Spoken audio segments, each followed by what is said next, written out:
നമ്മുടെ പുസ്തകങ്ങളെ നമുക്ക് തുറക്കാം. കൊരിന്ത്യർക്കെഴുതിയ ലേഖനം. കർത്താവ് എല്ലാവരെയും അനുഗ്രഹിക്കട്ടെ. ഈ ദേശത്ത് ഇങ്ങനെ വരുവാനായിട്ട് ദൈവം എനിക്ക് എന്ന അവസരത്തെ, ഒരു പുതിയ സ്ഥലത്ത് വരുവാൻ ദൈവം ഇടയാക്കിയത് ഒരു ഭാഗ്യമായിട്ടാണ് ഞാൻ കാണുന്നത്. ഈ ദേശത്ത് ഈ പുളിയമ്പല, ഇവിടെ ഇടുക്കി പലയിടത്തും വന്നിട്ടുണ്ടെങ്കിലും ഇവിടെ ഞാൻ ആദ്യമായിട്ടാണ് വരുന്നത്. അപ്പോൾ അതൊരു സന്തോഷമാണ്. ഒരു ദേശത്ത് പുതുതായിട്ട് വരിക, അതൊരു ഭാഗ്യമായിട്ട് ഞാൻ കാണുന്നു. 1 കൊരിന്ത്യർക്കെഴുതിയ ലേഖനം 1-ാമത് അധ്യായത്തിൻ്റെ 18-ാമത്തെ തിരുവചനം. 1 കൊരിന്ത്യർ 1:18. ക്രൂശിൻ്റെ വചനം നശിച്ചു പോകുന്നവർക്ക് പോഷത്വവും രക്ഷിക്കപ്പെടുന്ന നമുക്ക് ദൈവശക്തിയുമാകും. ക്രൂശിൻ്റെ വചനം നശിച്ചു പോകുന്നവർക്ക് പോഷത്വം, രക്ഷിക്കപ്പെടുന്ന നമുക്കത് ദൈവശക്തി. 23-ാമത്തെ വാക്യം, ഞങ്ങളോ ക്രൂശിക്കപ്പെട്ട ക്രിസ്തുവിനെ പ്രസംഗിക്കും.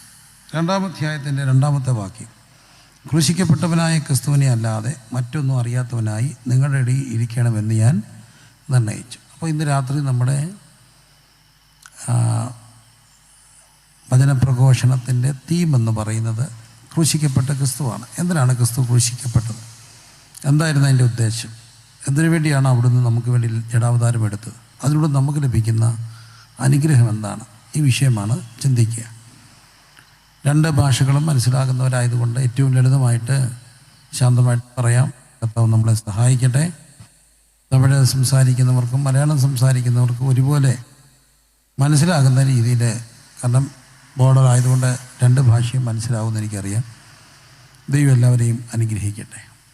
ഞങ്ങളോ ക്രൂശിൻ്റെ വചനം നശിച്ചു പോകുന്നവർക്ക് പോഷത്വം, രക്ഷിക്കപ്പെടുന്ന നമുക്കത് ദൈവശക്തി. എല്ലാവരും ചേർന്ന് പറഞ്ഞ്, ക്രൂശിൻ്റെ വചനം നശിച്ചു പോകുന്നവർക്ക് പോഷത്വം, രക്ഷിക്കപ്പെടുന്നവർക്ക് ദൈവശക്തി. അപ്പോൾ ചിലർക്കത് പോഷത്വമാവും, എന്നാൽ രക്ഷിക്കപ്പെടുന്നവർക്ക്, വിശ്വസിക്കുന്നവർക്ക് അത് എന്തായി മാറും? ദൈവശക്തിയായിട്ട് മാറും. എന്തിനാണ് കർത്താവ് ക്രൂശിക്കപ്പെട്ടത്? ദൈവം മനുഷ്യനെ സൃഷ്ടിക്കുമ്പോൾ തൻ്റെ സ്വന്തം സ്വരൂപത്തിലും സാദൃശ്യത്തിലും സൃഷ്ടിച്ചു എന്ന് കാണും. ദൈവിക സ്വരൂപം എന്ന് പറയുമ്പോൾ ദൈവം, ത്രിയേക ദൈവം തൻ്റെ സ്വരൂപത്തിൽ മനുഷ്യനെ സൃഷ്ടിക്കുമ്പോൾ മനുഷ്യനുള്ള ഏറ്റവും വലിയ ഒരു കഴിവ് എന്ന് പറയുന്നത് തിരഞ്ഞെടുക്കാനുള്ള ഒരു സ്വാതന്ത്ര്യമുണ്ട്. മനുഷ്യന് തിരഞ്ഞെടുക്കാനുള്ള സ്വാതന്ത്ര്യമുണ്ട്. ഇപ്പം തന്നെ ഈ യോഗത്തിലിരിക്കുമ്പോൾ തിരഞ്ഞെടുക്കാനുള്ള സ്വാതന്ത്ര്യമുള്ളവരായതുകൊണ്ടാണ് വന്നത്. നമുക്ക് ഫ്രീഡമുണ്ട്, നമുക്ക് സ്വാതന്ത്ര്യമുണ്ട്. ആ സ്വാതന്ത്ര്യം ഒരിക്കലും നമ്മൾ ദുർവിനിയോഗം ചെയ്യാൻ പാടില്ല. അപ്പോൾ അതുകൊണ്ടാണ് വചനത്തിലൊരു വാക്യമുണ്ട്, ദൈവം മനുഷ്യനെ ദൈവത്തെക്കാൾ അല്പം മാത്രം താഴ്ത്തി തേജസ്സും ബഹുമാനവും അണിയിച്ചു. അങ്ങനെ ദൈവം തേജസ് കൊണ്ട് നിറച്ച് ദൈവികമായ ഉദ്ദേശത്തോടെ സൃഷ്ടിക്കപ്പെട്ട മനുഷ്യനെ കൊടുത്തിരിക്കുന്ന ഏറ്റവും വലിയ കഴിവാണ് അവന് തിരഞ്ഞെടുക്കാനുള്ള സ്വാതന്ത്ര്യമുണ്ട്. ദേഹം, ദേഹി, ആത്മാവാണ് മനുഷ്യൻ. തിരഞ്ഞെടുക്കാനുള്ള സ്വാതന്ത്ര്യമുള്ള, ഇച്ഛാശക്തിയുള്ള മനുഷ്യൻ. ആ മനുഷ്യനെ ദൈവം ഏദൻ്റെ തോട്ടത്തിലാക്കി വെക്കുകയും അവന് ഒറ്റയ്ക്കിരിക്കുന്ന അന്നലത് കണ്ട് തക്കതായൊരു തുണിയെ കൊടുത്ത് കുടുംബം സ്ഥാപിച്ച് ദൈവം മനുഷ്യനെ അലങ്കരിച്ച് അനുഗ്രഹിച്ച് ആക്കി വെച്ചു. ഒറ്റ കാര്യം അവരോട് പറഞ്ഞു, തോട്ടത്തിൻ്റെ നടുക്ക് നിൽക്കുന്ന വൃക്ഷത്തിൻ്റെ ഫലത്തിൽ നിന്ന് എന്ത് ചെയ്യരുത്? കഴിക്കരുത്. കഴിച്ചാൽ എന്ത് പറ്റും? തിന്നുന്ന നാളിൽ നിങ്ങൾ മരിക്കും. അങ്ങനെ പറയാൻ കാര്യമുണ്ട്. തിന്മയും നന്മയും തിരഞ്ഞെടുക്കാനുള്ള സ്വാതന്ത്ര്യം മനുഷ്യനുണ്ടെങ്കിലും മനുഷ്യൻ തിന്മ തിരഞ്ഞെടുക്കാൻ പാടില്ല, കൽപ്പന ലംഘിക്കാൻ പാടില്ല. ദൈവം അതിനുവേണ്ടി അവർക്ക് സവിശേഷമായ വിവേചന ചിന്ത.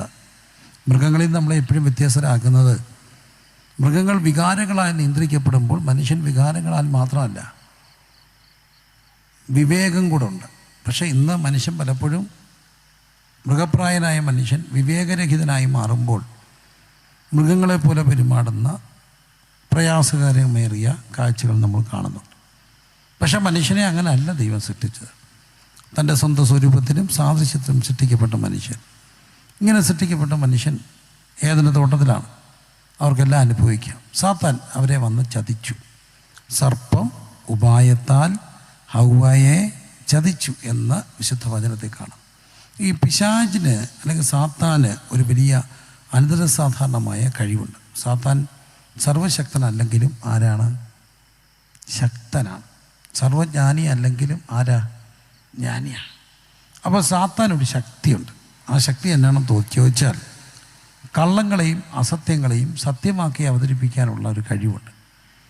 ആ സാത്താന്യ ശക്തി മനുഷ്യരെടുക്കുക എന്ന് പറഞ്ഞു. അങ്ങനെയല്ല, നിങ്ങൾ തിന്നുന്ന നാളിൽ നിങ്ങളുടെ കണ്ണ് തുറക്കും, നിങ്ങൾ ആരെ പോലാകും? ദൈവത്തെ പോലാകും. അപ്പോൾ അതിൽ വശം പെട്ട് ഈ മനുഷ്യൻ പാപം ചെയ്തു. മനുഷ്യൻ പഴം പറിച്ച് കഴിച്ചു. ഒരു പഴം എന്നുള്ള ചിന്തയിലല്ല എന്നെ കാണേണ്ടത്. അതിലൊക്കെ അപ്പുറത്ത് മനുഷ്യൻ കൽപ്പന ലംഘിക്കുകയാണ്, തിന്മ തിരഞ്ഞെടുക്കുകയാണ്, അവൻ്റെ സ്വാതന്ത്ര്യം ദുർവിനിയോഗം ചെയ്യുകയാണ്. അതുവഴി എന്താ സംഭവിച്ചത്? മനുഷ്യൻ പാപികളായി മാറി. മോഹം ഗർഭം ധരിച്ച് പാപത്തെ പ്രസവിക്കുന്നു. പാപത്തിൻ്റെ ശമ്പളം മരണമാണ്. മരണമെന്ന് പറയുമ്പോൾ 3 മരണാവസ്ഥകളുണ്ട്. 1 ശാരീരികമായ മരണം, 2 ആത്മീയമായ മരണം, 3 നിത്യമായ മരണം. അങ്ങനെ അത് അന്ത്യവിധി സംഭവിക്കുന്ന ഒരു മരണമാണ്.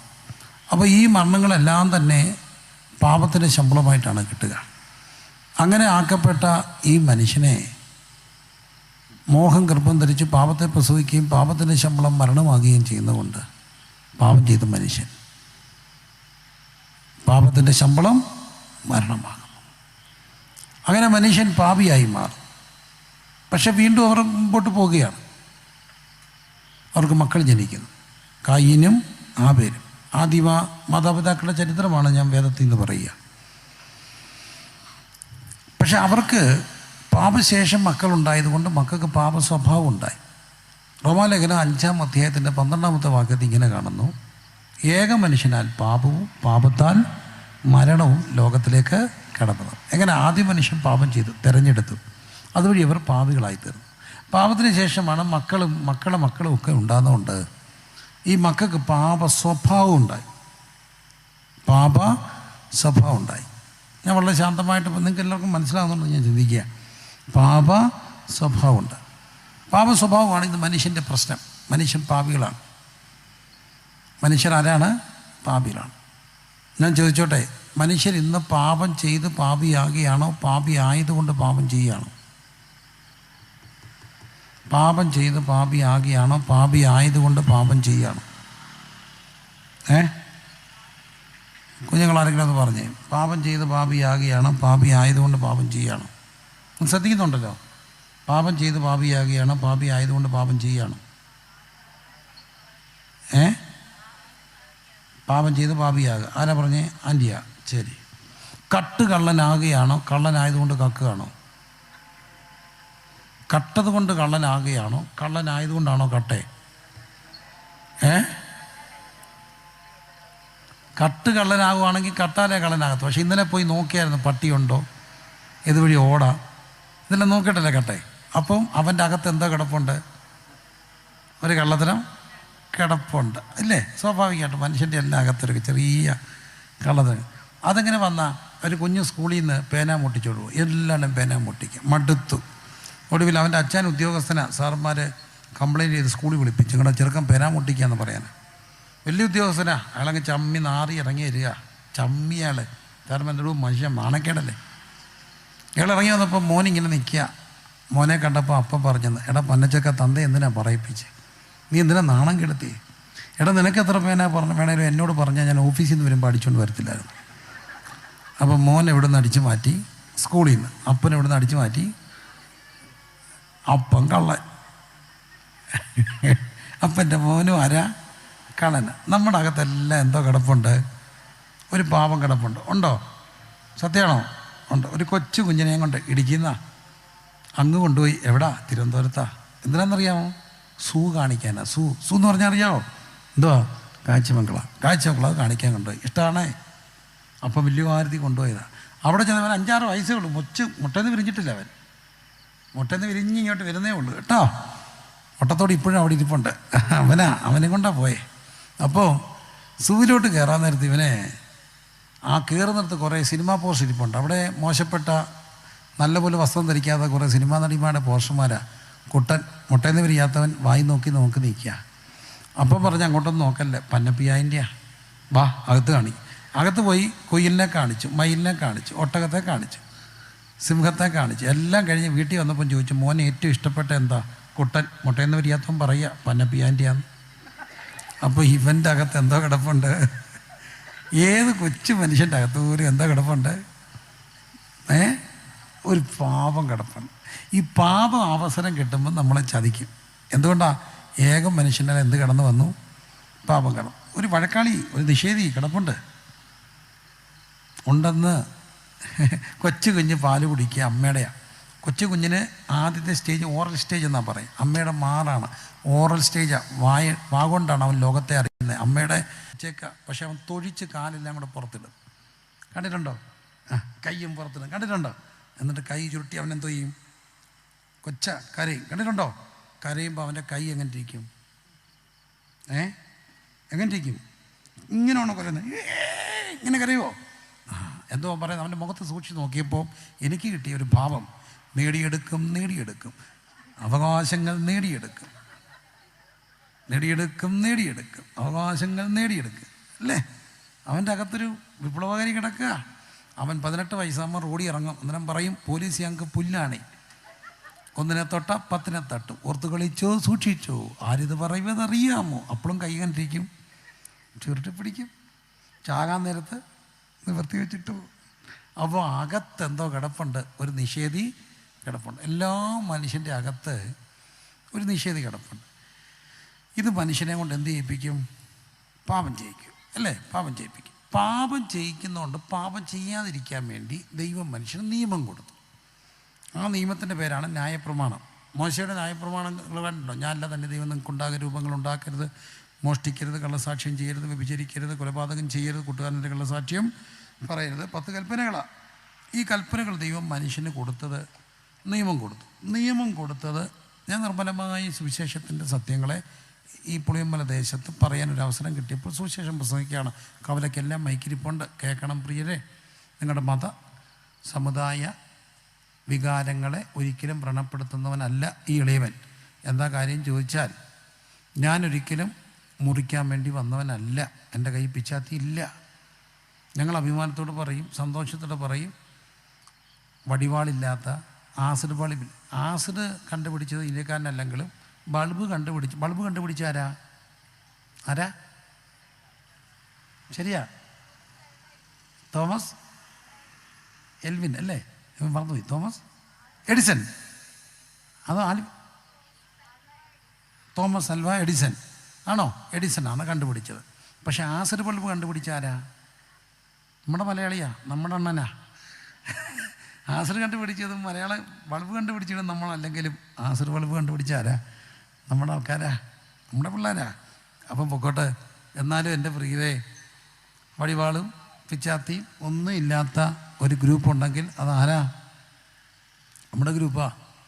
നമുക്കാകെ അറിയാവുന്ന അടവെന്താണെന്നറിയാമോ? വിട്ടോടുക. പൂഴിക്കിടക്കന അവസാനത്തെ അടവ. ഒരു നിവൃത്തിയില്ല, എന്ത് ചെയ്ത് കളയും? ഓടിക്കളയും. അത് ഒടിച്ച് ഉരുപ്പരിപാടിക്ക് നമ്മൾ അടിക്കാനും പിടിക്കാനും ഒന്നും പോയില്ല. അപ്പോൾ ഞങ്ങളുടെ ഒരു പാർശ്വ ഇത്രയേ ഉള്ളൂ. പ്രസംഗിക്കുമ്പം ഒരു പ്രശ്നമുണ്ടായി. ഇടിവണ്ടി നിറച്ച് പോലീസ് വന്നു. അപ്പം പ്രസംഗിച്ച പുള്ളി ഇങ്ങനെ ചോദിച്ചു, ഒരു പേന കത്തി പോലും ഇല്ലാത്ത എന്നെ പിടിക്കാനാണോ ഇത്രയും പോലീസ് വന്ന്? പറയേ, വെറുതെ മെനക്കെടരുത്. എന്തിനാ ഞാൻ എൻ്റെ പേടിക്കണ്ട, ആവപ്പെടെ 50 കിലോ ഉള്ളൂ. ആ പ്രസംഗിച്ച ഭാഷ പറഞ്ഞ് അതിൽ കൊടുത്തിട്ടോ. അപ്പോൾ ഇനി ഞാൻ പറഞ്ഞതിൻ്റെ താല്പര്യം, ആതൊരു കളി വിളിച്ചാലും ആതൊരു ബൾബ് കണ്ടുപിടിച്ച മലയാളിയാണ്. എന്നാൽ ഞങ്ങൾക്ക് ഈ വഴക്കും വല്ലും ഒന്നും ഇല്ലാത്തതുകൊണ്ട് നിങ്ങളുടെ വികാരങ്ങളെ ഒന്നും ഞങ്ങൾ ഭ്രമപ്പെടുത്തത്തില്ല. പക്ഷേ ഈ ഒരു കുറച്ച് നേരം പറയുന്ന സന്ദേശം നിങ്ങൾക്ക് ദോഷമൊന്നും ഉണ്ടാകത്തില്ലെന്ന് എനിക്ക് ഉറപ്പുണ്ട്. അതുകൊണ്ട് എല്ലാവരും ഒന്ന് ശ്രദ്ധയോടെ കേൾക്കാൻ ഉറപ്പിക്കുക. അപ്പം മനുഷ്യനകത്ത് ദൈവം നിയമം കൊടുത്തു. അതാണ് 10 കൽപ്പനകൾ. മോശപ്പെട്ട അല്ല നിയമങ്ങളല്ല കൊടുത്ത്. കൊലപാതകം ചെയ്യരുത്, വ്യഭിചാരം ചെയ്യരുത്, പാപം ചെയ്യരുത്, മോഷ്ടിക്കരുത്, ഇങ്ങനെ കുറേ നല്ല കാര്യങ്ങളാണ് കൊടുത്തത്. ദൈവം മനുഷ്യന് നിയമം കൊടുത്തു. നിയമം കൊടുക്കാനുള്ള കാര്യം എന്താ? നിയമം കൊടുത്തത് രക്ഷിക്കാനാണോ ശിക്ഷിക്കാനാണോ? നിയമം കൊടുത്തത് രക്ഷിക്കാനാണോ ശിക്ഷിക്കാനാണോ? രക്ഷിക്കാനാ. ഉറപ്പാണോ? ആണോ? ഹെൽമെറ്റ് വെക്കണം, രക്ഷിക്കാനോ ശിക്ഷിക്കാനോ? നമ്മൾ വെക്കുന്ന എന്തിനാ? നമ്മൾ വെക്കുന്ന എന്തിനാ? പോലീസിനെ പേടിച്ച ആണോ? സീറ്റ് ബെൽറ്റ് ഇടണം, രക്ഷിക്കാനോ ശിക്ഷിക്കാനോ? രക്ഷിക്കാൻ. പക്ഷെ നമ്മൾ സീറ്റ് ബെൽറ്റ് ഇടുന്നത് എന്തിനാ? പോലീസിനെ പേടിച്ച ആണോ? അതിന് ചെല്ലിങ്ങനെ സീറ്റ് ബെൽറ്റ് ഇടാതെ ഇങ്ങനെ പിടിച്ചോണ്ടിരിക്കുന്നതാണ്. ചില ഹുക്ക് ഇടാതെ ഹെൽമെറ്റ് വെച്ചേക്കുന്നത് കാണാം. സത്യത്തിൽ ഈ ഹെൽമെറ്റ് വെക്കണം എന്ന് പറയുന്നതും സീറ്റ് ബെൽറ്റ് ഇടണമെന്ന് പറയുന്നതും നമ്മളെ എന്ത് ചെയ്യാനാ? രക്ഷിക്കാനാണ്. പക്ഷേ ഇട്ടില്ലെങ്കിൽ രക്ഷാകാരണമായ നിയമം എന്താകും? ശിക്ഷയ്ക്ക് കാരണമാകുമോ? ഇടുക്കിയില്ല, ഇവിടുത്തെ എനിക്കറിയത്തില്ല. ഞങ്ങളവിടെ പോലീസ് അപ്പുറത്ത് ചെക്കിങ് ഉണ്ടെങ്കിൽ അവിടുന്ന് ഇങ്ങോട്ട് വരുന്ന വണ്ടികളെല്ലാം ഫ്ലാഷ് അടിച്ച് കാണിക്കും. ഇവിടെ കാണിക്കുമോ? കാണിക്കും, ഇവിടെ കാണിക്കും.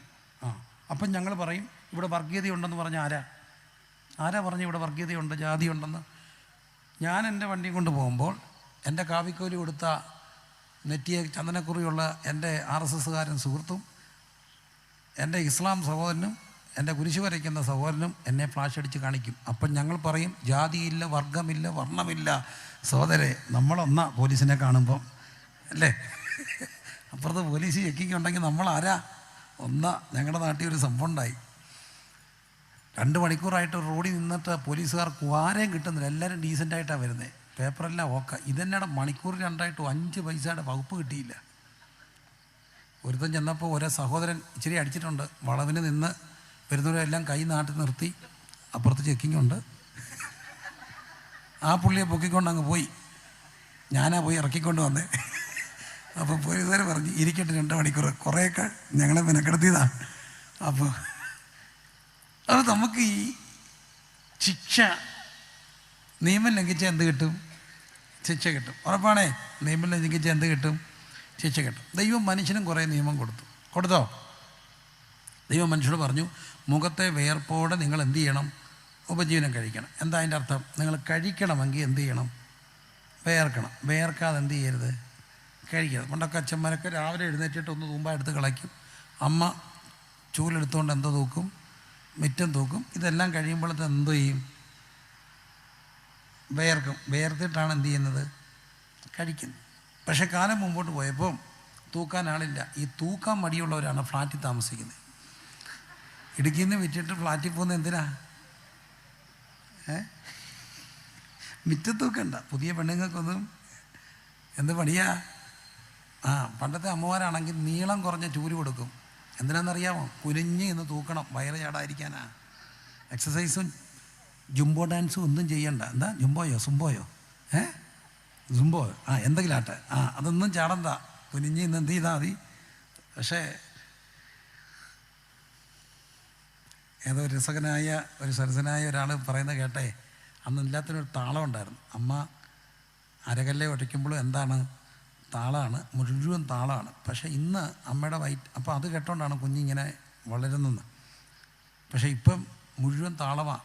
മിക്സിയുടെ ഡ്രൂ, അപ്പുറത്തെ എന്താ വാഷിംഗ് മെഷീൻ്റെ ഇത്, ഈ യന്ത്രങ്ങളുടെ ശബ്ദം കേൾക്കുന്നവനാ ഇവന് 16ാമത്തെ വയസ്സിൽ ഡ്യൂക്കെ കയറി ചാകാൻ പോകുന്നേ. കാരണം ഇവൻ കേട്ടത് മുഴുവൻ എന്താ? യന്ത്രങ്ങളുടെ സൗണ്ടാ. പൊക്കോട്ടെ. എന്നെ കേൾക്കുന്ന പ്രിയമുള്ളവരെ, ദൈവം മനുഷ്യനോട് പറഞ്ഞു മുഖത്തെ വിയർപ്പോടെ നിങ്ങൾ എന്ത് കഴിക്കണം? ഉപജീവനം കഴിക്കും. അപ്പം കഴിക്കുകയാണെങ്കിൽ എന്ത് ചെയ്യണം? വിയർക്കണം. വിയർത്തില്ല എന്ത് ചെയ്യരുത്? കഴിക്കരുത്. പക്ഷെ മനുഷ്യൻ വിയർക്കാതെ എന്ത് ചെയ്തു? കഴിച്ചു. കഴിപ്പ് കുറച്ചില്ല, പക്ഷെ എന്ത് കൂട്ടി? കുറച്ചു. വിയർക്കുന്ന കുറച്ച്. ശിക്ഷ കിട്ടിയോ? ആ ശിക്ഷയുടെ പേരാണ് ഷുഗർ. ഉള്ളവരുന്ന് കൈവെക്കാമോ? നമുക്കുണ്ട് അത്യാവശ്യം. ഉണ്ട്. അതാണ് വിയർക്കാതെ കഴിച്ചു. ഡോക്ടർ എടുക്കുക എന്നപ്പോൾ എന്താ പറഞ്ഞു? ഡോക്ടർ എടുത്ത് ചെല്ലുമ്പോൾ എന്താ പറയും? 45 മിനിറ്റ് നല്ലപോലെ എന്ത് ചെയ്യണം? നടക്കണം. വേർത്ത് എന്ത് ചെയ്യണം? നടക്കണം. വേർത്താൽ ശിക്ഷ കിട്ടത്തില്ല. തമ്പുരാൻ നേരത്തെ പറഞ്ഞ. അപ്പോൾ ഏത് നിയമം ലംഘിച്ചാലും എന്ത് കിട്ടും? ശിക്ഷ കിട്ടും. കിട്ടുമോ? കിട്ടും. പക്ഷേ ഈ ശിക്ഷ കിട്ടുമെന്ന് അറിഞ്ഞിട്ട് മനുഷ്യൻ തെറ്റ് ചെയ്യാൻ തുടങ്ങി. അപ്പോൾ ശിക്ഷ കഠിനമാക്കേണ്ടവർ. പക്ഷേ ഈ ഒരു കാര്യം ഓർക്കപ്പെടണം, ഈ ലോക കോടതിയുടെ ശിക്ഷ മരണം കൊണ്ട് തീരും. ഒരാളെ തൂക്കിക്കൊന്നാൻ വിധിച്ചു, അവനങ്ങ് ചത്തുപോയി, വീണ്ടും തൂക്കുമോ? തൂക്കിക്കൊല്ലാൻ കൊണ്ടുവന്നതിനെ തൂക്കുന്നതിന് മുമ്പ് അവനങ്ങ് ചത്തുപോയി, പിന്നെ തൂക്കുമോ? ഇല്ല. കയറ് പൊട്ടിപ്പോയാൽ പോലും തൂക്കാൻ നിയമമില്ല രണ്ടാമത്. അതുകൊണ്ടാണ് ഇപ്പോഴത്തെ നിയമത്തിൽ പറയുന്നുണ്ട് മരണം വരെ എന്ത് ചെയ്യണം? തൂക്കിക്കൊല്ലണം. അതെൻ്റെ അർത്ഥം അവനെ വിടരുതെന്നാണ്. ഇടയ്ക്ക് പൊട്ടിപ്പോയ പണ്ടൊക്കെ രക്ഷപ്പെടായിരുന്നു. എനിവേ, ഞാൻ പറഞ്ഞു വന്നതിൻ്റെ താല്പര്യം, മരിച്ചു കഴിഞ്ഞാൽ ശിക്ഷ ഒഴിവാകും. പക്ഷേ ഈ ദൈവകോടതിക്കൊരു പ്രശ്നമുണ്ട്. മരിച്ചാലും പൊക്കിയെടുത്ത് ലൈവായിട്ട് കൊണ്ട് നിർത്തുന്ന ഒരു ദിവസം വരും. ഒരിക്കൽ മരിക്കുകയും പിന്നെ ന്യായവിധി. അവനവൻ ശരീരത്തിൽ ഇരിക്കുമ്പോൾ ചെയ്തത് നല്ലതാകിലും തീയതാകിലും അതിന് തക്കവണ്ണം പ്രാപിക്കേണ്ടതിന് നാം എല്ലാം ക്രിസ്തുവിൻ്റെ ന്യായാസനത്തിന് ഉപാദിക്കണം. മരിച്ചവർ ആപാലവൃദ്ധം എഴുന്നേറ്റ് വന്ന് വെള്ളസിംഹാസനത്തിന് മുമ്പിൽ നിൽക്കുന്നത് ഞാൻ എന്ത് ചെയ്തു? കണ്ടു. ബീരുക്കൾ അവിശ്വാസികൾ അറയ്ക്കപ്പെട്ടു, ശുദ്ധക്കാർ ബിംബാരാധികൾ ഭോഷിക്ക് പ്രിയപ്പെടുന്നവർക്കുള്ള ഓഹരി തീയും ഗന്ധവും കത്തുന്ന പൊയ്കയും അത്രേ. ഇത് മരണം, ഇത് രണ്ടാമത്തെ മരണം. അപ്പം മരിച്ചാലും തീരാത്തൊരു ശിക്ഷ തെറ്റുകൾ ചെയ്താൽ ഉണ്ടാകും. തെറ്റ് ചെയ്താൽ ശിക്ഷ കിട്ടുമെന്നറിയുമ്പോൾ മനുഷ്യൻ അറിയാതെ ചെയ്യുന്നുണ്ട്. ഈ മനുഷ്യരുടെ ഒരു പ്രശ്നം എന്നാന്ന് ചോദിച്ചാൽ, ഈ മനുഷ്യർക്കെല്ലാം നന്മ ചെയ്യണമെന്ന് ആഗ്രഹമുണ്ട്. നന്നാകണമെന്ന് ആഗ്രഹമില്ലാത്ത ഒരു മനുഷ്യൻ ഈ ഭൂമിയിലുണ്ടോ? ഉണ്ടോ? ഇല്ല. ഇപ്പം പിള്ളേരെല്ലാം പഠിക്കണം, എന്നാലും ഒരുമാതിരിപ്പെട്ട പിള്ളേർക്കെല്ലാം ആഗ്രഹമുണ്ട് എങ്ങനെയെങ്കിലും എന്ത് ചെയ്യണം? പഠിക്കണം. ഈ പഠിക്കാൻ വേണ്ടി എന്തോ ചെയ്യണം. ഇപ്പോഴാണ് ഈ അലാറം ഈ മൊബൈലിൽ വെക്കുന്നത്. ഞങ്ങളുടെയൊക്കെ ഞാൻ 10ാം ക്ലാസ്സിൽ കയറിയപ്പോൾ അന്ന് SSLC എൻ്റെ അപ്പൻ ചെയ്തൊരു പുണ്യകർമ്മമുണ്ട്. 9ാം ക്ലാസ് കഴിഞ്ഞ് 10ലോട്ട് കയറിയപ്പോൾ അപ്പം തന്നെ പോയിട്ട് ഒരു സാധനം എനിക്ക് ഗിഫ്റ്റ് തന്നു. എന്നാന്നറിയാം? അലാറ, ഒരു വട്ടത്തിരിക്കുന്ന സാധനം. കണ്ടിട്ടുണ്ടോ? പിള്ളേർക്ക്, ന്യൂജൻ പിള്ളേർക്ക് അറിയത്തില്ല. നിങ്ങൾ കണ്ടിട്ടുണ്ടോ? വട്ടത്തിരിക്കുന്ന ഒരു സാധനം, പണ്ടത്തെ മിൽസെപ്പിൻ്റെ ഒക്കെ മണ്ട വെച്ചേക്കുന്ന. അതെന്തോ വെക്കാനാ? അലാറം. എന്നിട്ട് നമ്മളെന്തോ വെക്കും? അലാറം വെക്കും. അലാറം വെച്ചിട്ടുണ്ടോ? ഒരു 4 മണിക്കൊക്കെ അങ്ങ് വെക്കും. നേരത്തെ കിടക്കും. 5 മണിയാകുമ്പോൾ എഴുന്നേറ്റ് എന്തോ ചെയ്യണം?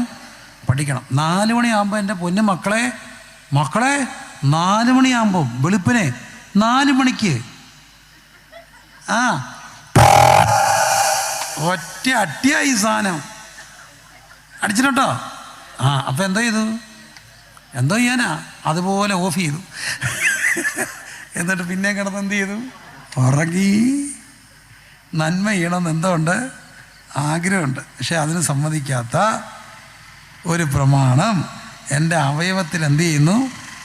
എല്ലാ മനുഷ്യർക്കും ആഗ്രഹമുണ്ട്. എന്ത് ചെയ്യണം? നന്മ ചെയ്യണം, തിരുത്തണം. അല്ലേ? ഉണ്ടോ? തിരുത്തണമെന്ന് ആഗ്രഹം ഉണ്ടെങ്കിൽ അത് സമ്മതിക്കാത്ത ഒരു പ്രമാണം നമ്മുടെ അവയവത്തിൽ വ്യാപരിക്കുന്നുണ്ട്. നന്മ ചെയ്യണമെന്ന് ആഗ്രഹമില്ലാത്ത ആരെങ്കിലും ഉണ്ടോ? ഇല്ല. ഞാൻ ഈ ശ്രദ്ധിച്ചിട്ടുണ്ട്. ഈ കല്യാണത്തിനൊക്കെ പോകുമ്പോൾ ഒരു ഐസ്ക്രീം കൂടി ഇങ്ങോട്ട് തന്നേന്ന് പറയുന്നവർക്കെല്ലാം ഡയബറ്റിക് 500 ആയിരിക്കും. ഇത് കൂടുതലുള്ളവനാണ് പിന്നെ എന്തോ ചോദിക്കുന്നത്? ഒരു ഐസ്ക്രീം. ഈ ചിലപ്പോൾ ഈ കൊളസ്ട്രോൾ കൂടുതലുള്ളവൻ പറയുന്നേക്കാം, നിൻ്റെ കൈ വിറയ്ക്കുന്നുണ്ടോടാ? വിളമ്പുകാരനോട് ചോദിക്കുക, എൻ്റെ കൈ വിറയ്ക്കുന്നുണ്ടോ? പീസ് ഇവന് കൊളസ്ട്രോൾ കൂടുതലാണ്. പക്ഷെ അവരോട് ചോദിച്ചാൽ പറയും, വീട്ടിൽ ചെന്ന അമ്മയൊന്നും ഭാര്യയൊന്നും എന്ത് ചെയ്യത്തില്ല, തരത്തില്ല. ഇവിടെ വരുമ്പോഴേ എന്ത് ചെയ്യത്തുള്ളൂ? കഴിക്കില്ല. കല്യാണത്തിനൊക്കെ പോകുമ്പോഴേ ഞങ്ങൾ വല്ലതും കഴിക്കുന്നത്. പക്ഷെ ഒരു കല്യാണം വിടത്തില്ല. ഇന്ന് എന്താ കല്യാണം? നന്മ ചെയ്യണമെന്ന് എന്തുണ്ട്? ആഗ്രഹമുണ്ട്. പക്ഷെ എന്ത് ചെയ്യുന്നില്ല? ഒക്കുന്നില്ല. ഇതാണ് ഈ ശിക്ഷ. പക്ഷെ ശിക്ഷ മാറുമോ? ഇല്ല. എന്നോട് ഈ സഭാവിശ്വാസികളോട് ഞാൻ പറയാം, നമ്മളെല്ലാ വർഷവും ഒരു തീരുമാനം, എൻ്റെ ഒരു പ്രിയപ്പെട്ട സുഹൃത്ത് എന്നോട് കഠിനമായൊരു തീരുമാനം പറഞ്ഞു. കുറച്ചാൽ മുമ്പാ അളിയാ സ്നേഹമുള്ളവനാ പറഞ്ഞു, എടാ ഞാൻ വളരെ ആലോചിച്ച് ഈ വർഷം ഒരു തീരുമാനം എടുത്തു. വളരെ ആലോചിച്ചെടുത്തേ, ഒത്തിരി ആലോചിച്ചു, ഒത്തിരി തീരുമാനിച്ചു. ഒടുവിൽ ഞാൻ അന്നങ്ങ് തീരുമാനിച്ചടാ, അങ്ങ് തീരുമാനിച്ചു. അയ്യോ ഞാൻ അവിടുത്തെ വരാണ്ട് വലിയ തീരുമാനം എന്തുവാടാ എടുത്തേ? ഈ വർഷം ഒരു തീരുമാനം എടുക്കുന്നില്ല അങ്ങ് തീരുമാനിച്ചു. കാരണം കുറേ എടുത്തിട്ടും എന്തില്ല, ഒരു കാര്യമില്ല. എടുത്തിട്ട് എല്ലാം തെറ്റിപ്പോവാ. നന്മ ചെയ്യണമെന്ന് എന്തുണ്ട്? ആഗ്രഹമുണ്ട്. അതിന് സമ്മതിക്കാത്ത ഒരു പ്രമാണം നമ്മുടെ അവയവത്തിൽ ഇരിപ്പുണ്ട്. ഇതിൻ്റെ പേരാണ് എന്ത്? പാപം. ഇതിൻ്റെ പേരാ എന്ത്? പാപം. ആഗ്രഹമുണ്ട്, ഒക്കുന്നുണ്ടോ? ഇല്ല. സ്വയത്തിൽ ജയിക്കാൻ ഒക്കുന്നില്ല. പക്ഷെ ശിക്ഷ അപ്പുറത്താണ്. തെറ്റിച്ചാൽ എന്തോ കിട്ടും? ശിക്ഷ കിട്ടും. ന്യായപ്രമാണം മോശമാണോ? ന്യായപ്രമാണം മോശമാണോ? അല്ല. നല്ലതല്ലേ? നല്ലതാണ്. പക്ഷെ നല്ലതായ ന്യായപ്രമാണം ശിക്ഷാകാരണമായിട്ട് മാറി. അപ്പം മനുഷ്യന് തെറ്റി.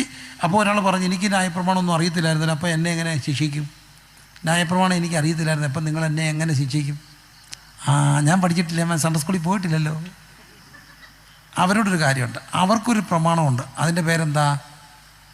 മനസ്സാക്ഷി. എന്താ? മനസ്സാക്ഷി. ഈ പെന്തക്കോസ്ത് സമൂഹം, വിശ്വാസ സമൂഹത്തിന് കുറേ ചിട്ടവട്ടങ്ങളുണ്ട്. ആ ചിട്ടവട്ടങ്ങളിൽ പ്രധാനപ്പെട്ട ഒരു ചിട്ട, ഞങ്ങൾ ഈ ലഹരിക്കെതിരാണ്. അറിയാൻ വയ്യാത്ത ആരെങ്കിലും ഉണ്ടെങ്കിൽ പറയാം. ഞങ്ങളുടെ വിശുദ്ധ സഭായോഗത്തിൻ്റെയൊക്കെ പ്രധാനപ്പെട്ട ഒരു കാര്യമാണ് തിരുമേശ എന്ന് പറയുന്നത്. കർത്താവിൻ്റെ കഷ്ടാനുഭവങ്ങളെ ഓർക്കുന്ന തിരുമേശ. അപ്പോൾ തിരുമേശയെ പങ്കുചേരണമെങ്കിൽ എന്ത് ഉപയോഗിക്കാൻ പാടില്ല? ഇവിടെ അങ്ങനല്ലേ, ലഹരി ഉപയോഗിക്കാൻ പാടില്ല. കർശനമായിട്ട് പറയും, അങ്ങനെ ഉപയോഗിക്കുന്നവർ ഒരിക്കലും എന്തിൽ കൈവെക്കരുത്? തിരുമേശയിൽ കൈവെക്കരുത്. അപ്പോൾ ചിലരൊക്കെ ഈ വീഡിയോയിലൊക്കെ നിർത്തിയ ആൾക്കാരെ ഞാൻ ചോദിച്ചിട്ടുണ്ട്, നിർത്തിയോ? എൻ്റെ പൊന്നു ഭാഷ അറിയത്തില്ല, 3-4 പായ്ക്കറ്റൊക്കെ അല്ലേ വലിച്ചുകൊണ്ടിരുന്നത്. ഞാൻ മൊത്തം നിർത്തി, ഡീസൻ്റായി. നിർത്തിയോ? നിർത്തി അച്ഛാ. അല്ല, നിർത്തിയെന്നൊക്കെ ചോദിച്ചാൽ നിർത്തി. ഭാഷക്കറിയാലോ, ഞാൻ 3-4 പായ്ക്കറ്റൊക്കെ വലിച്ചോണ്ടിരുന്നത്, ഇപ്പം നിർത്തി. പിന്നെ നിർബന്ധിച്ചാൽ ചോദിച്ചാൽ പറയും, പിന്നെ നിർത്തിയ സത്യം പറ. അല്ല, അങ്ങനെയൊക്കെ ചോദിച്ചാൽ രാവിലെ ടോയ്ലറ്റിൽ പോകുമ്പോൾ ഒരു പുക എടുക്കുന്നവന്മാർ ഇവിടെ കാണും. ടോയ്ലറ്റിൽ പോകുമ്പോൾ ഒരു പുക. അതെന്തിനാ ഈ ടോയ്ലറ്റിൽ പോകുമ്പോൾ എടുക്കുന്നേ? അതിനൊരു കാരണമുണ്ട്.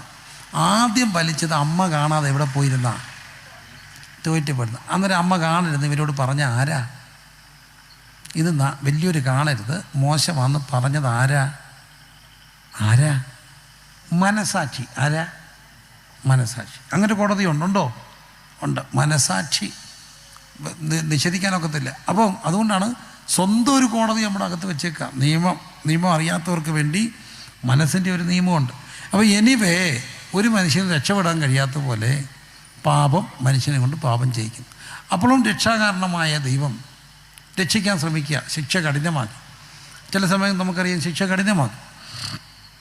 അതുകൊണ്ടാണ് ഇപ്പോൾ 18 വയസ്സിൽ താഴെയുള്ള പിള്ളേർ ലൈസൻസ് ഇല്ലാതെ വണ്ടി ഓടിച്ചാൽ അപ്പൻ്റെ അമ്മയുടെ ലൈസൻസ് എന്ത് ചെയ്യും? 6 മാസത്തേക്കിന് എത്ര സസ്പെൻഡ് ചെയ്യും, ഇല്ലേ? എന്തുകൊണ്ടാണ്? ശിക്ഷ കഠിനമാക്കുക, അപകടങ്ങളുണ്ടാകരുത്. ദൈവം ശിക്ഷ കഠിനമാക്കി. ഈ ശിക്ഷ കഠിനമാക്കിയതിൻ്റെ പേരാണ് ശാപം വരുമെന്ന് പറഞ്ഞു. എന്താ ഈ ശാപം എന്ന് പറഞ്ഞാൽ? ശിക്ഷ എനിക്കുള്ളതാണ്. ശാപം നമുക്ക് മാത്രമല്ല, 4 തലമുറയ്ക്ക് വരും. 4 തലമുറയ്ക്ക് ശാപം വരുമെന്ന് പറയാൻ കാര്യം ശപിക്കാനല്ല, മനസ്സിലാവണം, ശപിക്കാനല്ല. നമ്മുടെ ശ്രദ്ധിച്ച് കേൾക്കണേ എല്ലാവരും. ഒരു മനുഷ്യനെ ഒരു ആയുസ്സിൽ കാണാൻ സാധ്യതയുള്ള തലമുറകൾ 4 ഉള്ളൂ. നമ്മൾ, മക്കളുടെ മക്കൾ, മാക്സിമം എന്തോടെ കാണാം? അവിടെ മക്കൾ. ഇത് റേറ, അവിടെ മക്കളൂടെ കാണാം, മാക്സിമം അത്രേ കാണാൻ ഒക്കത്തുള്ളൂ. അപ്പം 4 തലമുറയ്ക്ക് ശാപം വരുമെന്ന് പറഞ്ഞത് ശപിക്കാനാണോ രക്ഷിക്കാനാണോ? രക്ഷിക്കാനാണ്. കാരണം മനുഷ്യരെല്ലാം ജീവിക്കുന്നത് പോലും ആർക്ക് വേണ്ടിയാ? മക്കൾക്ക് വേണ്ടിയാ. മക്കളത് സമ്മതിച്ചില്ലെങ്കിലും മനുഷ്യരെല്ലാം ജീവിക്കുന്ന ആർക്ക് വേണ്ടിയാ? മക്കൾക്ക് വേണ്ടിയാ. മക്കൾക്ക് ദോഷം വരുന്ന ഒരു കാര്യം ആരെങ്കിലും ചെയ്യുമോ? ഇല്ല. ഇനി മക്കളെക്കാട്ടി ഇഷ്ടം ആരെയാ? ഇവിടെ ഇരിക്കുന്ന കൊച്ചുമക്കളുള്ളവരുന്ന് കൈ പൊക്കാമോ? കൊച്ചുമക്കൾ ഒത്തിരി പേരുണ്ട്. മക്കളെയാണോ ഇഷ്ടം? വാത്സല്യം മക്കളെ ഇഷ്ടമാണ് അതോ കൊച്ചുമക്കളെയാണോ? പറഞ്ഞു, സത്യം പറഞ്ഞു. കൊച്ചുമക്കളെ. ഈ കൊച്ചുമക്കളെ വലിയ ഇഷ്ടമാണ്. അതുകൊണ്ടാണ് ഇപ്പോൾ ചിലപ്പോഴെങ്കിലും പറയും, വല്യമ്മച്ചിയും വല്യപ്പച്ചനും കൂടെ പിള്ളേരെ വളർത്തിയാൽ ശരിയാകത്തില്ല. അതും സത്യമാണ്. ഈ വാത്സല്യം കൂടി ഇവരെ എന്ത് ചെയ്തില്ല? അടിക്കത്തില്ല. നമ്മളെയൊക്കെ എന്തോ ഒരു അടിച്ചിട്ടുള്ളൂ അല്ലേ? എൻ്റെ അപ്പനൊക്കെ അണ്ണനെ അടിക്കുന്ന കലാപരിപാടിയായിരുന്നു. മിലിറ്ററിക്കാരനായിരുന്നു. നിക്കറൂരി എണ്ണയൊക്കെ പുരട്ടി ചൂടാക്കി, എന്തോ കലാപരിപാടിയായിരുന്നു. അതോ നമ്മളിങ്ങനെ നോക്കി നിൽക്കണം, ഇത് അടിച്ചാൽ അങ്ങ് തീരത്തില്ലേ? പിന്നെ പടിയൊക്കെ വെട്ടിക്കൊണ്ട് വന്ന് പുള്ളി ഇരുന്ന് വർത്താനമൊക്കെ പറഞ്ഞ് അത് ചൂടാക്കി വഴറ്റി പതുക്കെ അടിക്കുന്ന. ഒരടി കിട്ടിയാൽ ഞാൻ 7 റൗണ്ട് പെരക്കി വിറ്റ് ഓടിയിട്ടുണ്ട്. അത്ര അടി അടിക്കുന്ന എൻ്റെ അപ്പൻ. എനിക്ക് കൊച്ചുണ്ടായപ്പോൾ ഞാൻ ഒരിക്കൽ കൊച്ചിനെ അടിക്കാൻ പിടിച്ചപ്പോൾ പറയാം, എല്ലാം അടിക്കരുത്. ഞാൻ വെച്ചാൽ അതന്നെ, എനിക്ക് ഏതാണ്ട് ഇവിടെ ഇങ്ങനെ, ഏതാണ്ട് ഇവിടെ പുള്ളിക്ക് ഇങ്ങനെ. നമ്മളെ അടിച്ചപ്പോൾ ഏതാണ്ട് ഇല്ലായിരുന്നല്ലേ? ഒന്നുമില്ലായിരുന്നു, ഒരു ദയയില്ലത് അടിച്ചത്. അയ്യോ എന്തോ അട്ടി അട്ടിച്ചിട്ടുള്ളൂ എൻ്റെ പൊന്നെ. അപ്പോൾ പോകുമ്പോൾ ഞാൻ പാടിയിട്ടുണ്ട്, സന്തോഷം വന്നല്ലോ സന്താപം തീർന്നല്ലോ, അട്ടിയുടെ പേട്ട കെട്ടാൻ. പുള്ളിക്ക് ഏതാണ്ട്. ഞാൻ പറഞ്ഞു, ആഹാ ഏതാണ്ട് വരുമല്ലേ. ഞാൻ എൻ്റെ കൊച്ചിനെ അടിച്ചു. ഇഷ്ടം പുറകിൽ നിന്ന് കന്നം തീർത്തൊരടി. ഒത്തിരി നാളായില്ലെന്ന് നിന്നെ ഒന്ന് അടിച്ചിട്ടെന്ന്. ഓർമ്മ പുതുക്കൽ. എന്തുകൊണ്ടാ? ആരെ ഇഷ്ടമാണ്? കൊച്ചുമക്കളെ. അപ്പോൾ ഈ ശാപം വരുമെന്ന് പറഞ്ഞത് കൊച്ചുമക്കൾക്ക്, മക്കളും അവരുടെ മക്കൾ. ഇങ്ങനെ വരുമെന്ന് പറഞ്ഞത് ശപിക്കാനല്ല, അവിടെയും രക്ഷയാണ്. കാരണം ഈ ശാപം വരുമെന്ന് ഓർത്തെങ്കിലും അച്ഛൻ എന്ത് ചെയ്യണം? നല്ലതായിട്ട് ജീവിക്കണം. മക്കൾക്ക് ദോഷം വരുന്ന എന്തെങ്കിലും നമ്മൾ ചെയ്യുമോ? അറിഞ്ഞുകൊണ്ട് മക്കൾക്ക് ദോഷം വരുന്ന ചെയ്യോ? ഇല്ല. എന്നിട്ടും അകത്ത് കിടക്കുന്ന പാപം എന്ത് ചെയ്യിപ്പിച്ചു? പാപം ചെയ്യിച്ചു. ചിലവരെന്തോ ചെയ്യുന്നറിയാമോ? ഈ ശാപം വരുന്ന ഒത്തിരി വഴികളുണ്ട്. അതിൽ ഒരു വഴിയാണ് അപ്പുറത്തെ അയൽക്കാരനെ ഓടിക്കാൻ കൊണ്ടിക്കൂടോത്രം ചെയ്യുക. ഈ കൂടോത്രം ചെയ്യുന്നവരൊക്കെ ഓർത്തോണേ, ഈ സാധനം പുതുക്കി വെച്ചില്ലെങ്കിൽ സമയാസമയം പുതുക്കി വെച്ചില്ലെങ്കിൽ എനിക്ക് തിരിച്ചു വരും. മെനക്കെട്ട പണിയാണ് ഇതൊക്കെ. കയറി പിടിക്കരുത്. ഇത് എക്സ്പയർ ഡേറ്റ് കഴിയുമ്പോൾ ഇത് കുഴപ്പമാണ്. ഇത് പുതുക്കിയൊക്കെ വെക്കണം.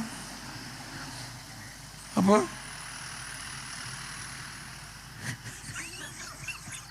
പുതുക്കാരെ നോക്കാത്തവരെ കയറി പിടിക്കുക.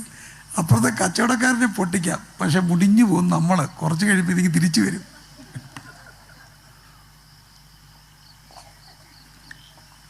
വണ്ടിക്കൂടോത്രം എന്ത് വരുത്തും?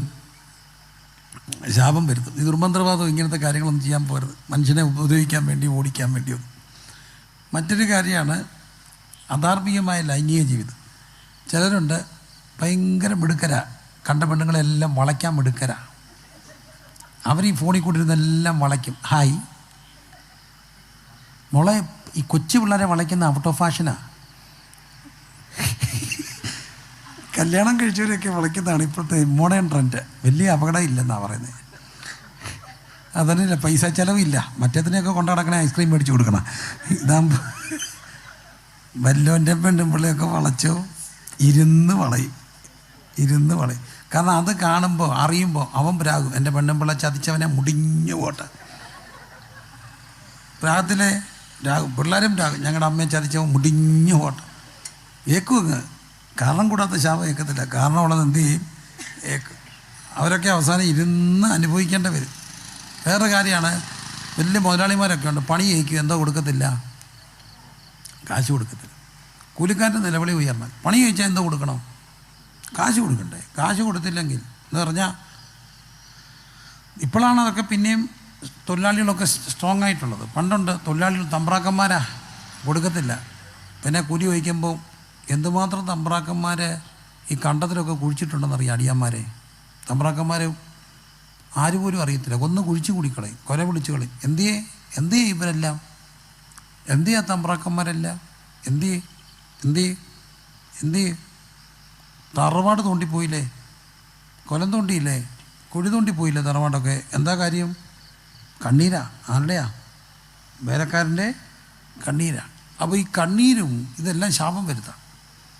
മനസ്സിലാകുന്നുണ്ടോ? അന്യദൈവ ആരാധനകൾ ഇതെല്ലാം ശാപം വരുത്താൻ വഴിയുള്ള ഒത്തിരി വഴികളാണ്. അങ്ങനെ മനുഷ്യ ജീവിതത്തിലേക്ക് ശാപം വന്നു, ശിക്ഷ വന്നു, മരണം വന്നു. ഇനി രക്ഷപ്പെടാൻ എന്താ വഴി? ഒരേ ഒരു വഴിയേ ഉള്ളൂ, മരിക്കണം. പാപത്തിൻ്റെ ശമ്പളം എന്താ? മരണം. പാപം ചെയ്ത ദേഹി എന്ത് ചെയ്യണം? മരിക്കണം. അപ്പം മരിക്കണമെന്ന് പറഞ്ഞപ്പോൾ അതിനകത്ത് ദൈവം പിന്നെ ഒരു ഓപ്ഷൻ കൊടുത്തു. അതാണ് യാഗങ്ങളെന്ന് പറയുക. എല്ലാ മതങ്ങളിലൊക്കെ നോക്കിയാൽ ഒരു തരത്തിലല്ലെങ്കിൽ മറ്റൊരു തരത്തിലും യാഗങ്ങൾ കാണും. യാഗങ്ങൾ എന്ന് പറയുന്നത് എന്താണെന്ന് ചോദിച്ചാൽ പകരമരണമാണ്. നമ്മൾ മരിക്കേണ്ട സ്ഥാനത്ത് ആര് മരിക്കുന്നു? പകരം ഒരാൾ മരിക്കും. ശരിയല്ലേ? പകരം മരിക്കുന്നു. ആ ഒരു മരണം വേദപുസ്തകം അറിയാവുന്നവർക്കറിയാം. വേദപുസ്തകത്തിൽ കാണുന്നുണ്ട്. അബ്രഹാം ഇസാക്കിനെ യാഗം കഴിക്കാൻ പോയപ്പോൾ ഇസാക്കിന് പകരം ആരെ കഴിച്ചു? ആട്ടുകൊറ്റൻ. പെസഹ എന്ന് പറയുന്ന ഒരു സംഭവമുണ്ട്. മക്കളും ഇസ്രായേലിൽ നിന്ന് പുറപ്പെട്ടു പോകുമ്പോൾ സംഹാരകം വരുമ്പോൾ കുടുംബത്തിൻ്റെ രക്ഷയ്ക്കായിട്ട് കഴിച്ച യാഗത്തിൻ്റെ പേര് എന്ത്? പെസഹ. അപ്പോൾ അങ്ങനെ പകരമരണമുണ്ട്. പക്ഷേ ഇവിടെ ഒരു പ്രശ്നമുണ്ട്. നാളെ ചെയ്യാൻ പോകുന്ന പാപത്തിന് ഇന്ന് പ്രായശ്ചിത്തമുണ്ടോ? ഇല്ല. ചെയ്ത പാപത്തിന് എന്തുള്ളൂ? യാഗമുള്ളൂ. പാപം ചെയ്തു, യാഗം കഴിച്ചു, വീണ്ടും എന്ത് ചെയ്യണം? എന്ത് ചെയ്യും? പാപം ചെയ്യും. എപ്പം ചെയ്യുമെന്ന് നമുക്കറിയത്തില്ല. എപ്പോൾ വേണമെങ്കിലും എന്ത് ചെയ്യാമോ? ചെയ്യുമോ? ചെയ്യും അല്ലേ? ചെയ്യും. ക്ഷമയ്ക്ക് അവാർഡ് കിട്ടിയൊരു മനുഷ്യനെ ഇൻ്റർവ്യൂ ചെയ്യാൻ പിള്ളേർ വന്നു. പിള്ളേർക്ക് ക്ഷമയ്ക്ക് അവാർഡ് കിട്ടി. അപ്പോൾ വന്ന കൊച്ചി വെച്ചു. ഈ പത്രക്കാർ കണ്ടില്ലേ, പുറകേ നടന്ന് വഴക്കുണ്ടാക്കും. കണ്ടിട്ടില്ലേ? സാർ. അപ്പോഴാണ് ഈ ദേഷ്യം വരുന്നത്. സാറിനപ്പം ദേഷ്യം വന്നിട്ടില്ലേ? ഇല്ല. ദേഷ്യപ്പെട്ടിട്ടില്ലേ? ഇല്ല. അപ്പം ദേഷ്യപ്പെട്ട ഓർമ്മയില്ലേ? ഇല്ല.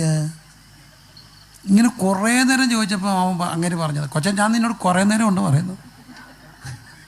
മനുഷ്യനെ ഒരുമാതിരി കുത്തി ഞാൻ നിന്നോട് നീ പോകുന്നതിന് പാട്ടി ഞാൻ നിങ്ങൾ ചെയ്തോളാം. അപ്പോൾ അകത്ത് കിടക്കുന്ന ഒരു സാധനം എപ്പോഴാണെങ്കിലും എന്ത് ചെയ്യുക, പുറത്ത് വരാം. അപ്പോൾ വീണ്ടും എന്ത് ചെയ്യണം? പാപം ചെയ്തു, യാഗം ചെയ്തു. വീണ്ടും എന്ത് ചെയ്തു? പാപം ചെയ്തു. അപ്പോൾ വീണ്ടും എന്ത് ചെയ്യണം? യാഗം കഴിക്കണം. ഈ യാഗം കഴിക്കണമെങ്കിൽ പുരോഹിതന്മാർ വേണം. അതാണ് ഈ ദേവാലയത്തിൽ കൊണ്ട് പഴയ നിയമ ദേവാലയത്തിലുണ്ട്. അപ്പോൾ ഈ യാഗം ചെയ്ത് കഴിയുമ്പോൾ അതിൻ്റെ ഇറച്ചി ആർക്കുള്ളതാണ്? മെയിൻ ഇറച്ചിയുടെ കുറച്ച് ഭാഗം കഴിക്കും, ബാക്കി കുറച്ച് ഭാഗം ആർക്കുണ്ട്? പുരോഹിതനുണ്ട്. ഈ പുരോഹിതൻ ഇറച്ചിയിലാണോ കഴിച്ചങ്ങ് നന്നായി വയറെല്ലാം ചാടി. അതുകൊണ്ടാണ് ഈ മതം മനുഷ്യനെ മയക്കുന്ന കറപ്പ. പൗരോഹിത്യ മതത്തിൻ്റെ ചട്ടക്കൂടിനകത്ത് പൗരോഹിത്യ മതം അങ്ങ് ചീർത്തു വന്നു. ഞങ്ങൾ സാധാരണ പറയുന്നൊരു കാര്യമുണ്ട്. ഞങ്ങളുടെ ഉദ്ദേശിമാർക്ക് ഇച്ചിരി സെൻറ്ററൊക്കെ വെച്ചാൽ പറയും, കൊള്ളാമല്ലോ സെൻട്രൽ പാസ്റ്റർ ആകാറായല്ലോ. ഞാനും ഒരു സെൻട്രൽ പാസ്റ്റർ, ഇച്ചിരി സെൻറ്ററുണ്ട്. അപ്പോൾ അപ്പം പറഞ്ഞു വന്നൊരു താല്പര്യം എൻ്റെ കേൾക്കുന്ന പ്രിയമുള്ളവരെ, മതം മനുഷ്യനെ ചൂഷണം ചെയ്യാൻ തന്നെ. നീ പാപിയാ, നീ എന്ത് കഴിക്കണം? പരിഹാരം ഭയങ്കര ചിലവാണ്. ഇപ്പോൾ യേശുവിൻ്റെ കാലമായപ്പോഴത്തേന് ഇവർ യാഗം കഴിക്കാൻ വേണ്ടി യെരുശലേമിലേക്ക് ആടുമായിട്ട് ദൂരെ നിന്ന് വരുമ്പം ഈ പുരോഹിതന്മാരുടെ ബിനാമികളിരുന്ന് ഈ ആടിനെ പരിശോധിച്ചിട്ട് പറയും, ഈ ആട് കൊള്ളത്തില്ല, ഇതിന് പുഴുക്കത്തുണ്ട്, ഇതിന് ഊനമുണ്ട്, അതിനെന്തോ ചെയ്യണം? ഞങ്ങളുടെ ആടുണ്ട്, പക്ഷേ ചോദിക്കുന്ന എന്ത് തരണം? വില തരണം. അതിനെ ഈ കർത്താവിൻ്റെ കാലത്ത് കർത്താവ് എല്ലാം കൂടെ മറിച്ച് കളഞ്ഞിട്ട് ചാട്ടയെടുത്ത് അടിച്ച് ഓടിച്ച ഒരു സംഭവം കേട്ടിട്ടുണ്ടോ? എന്താ?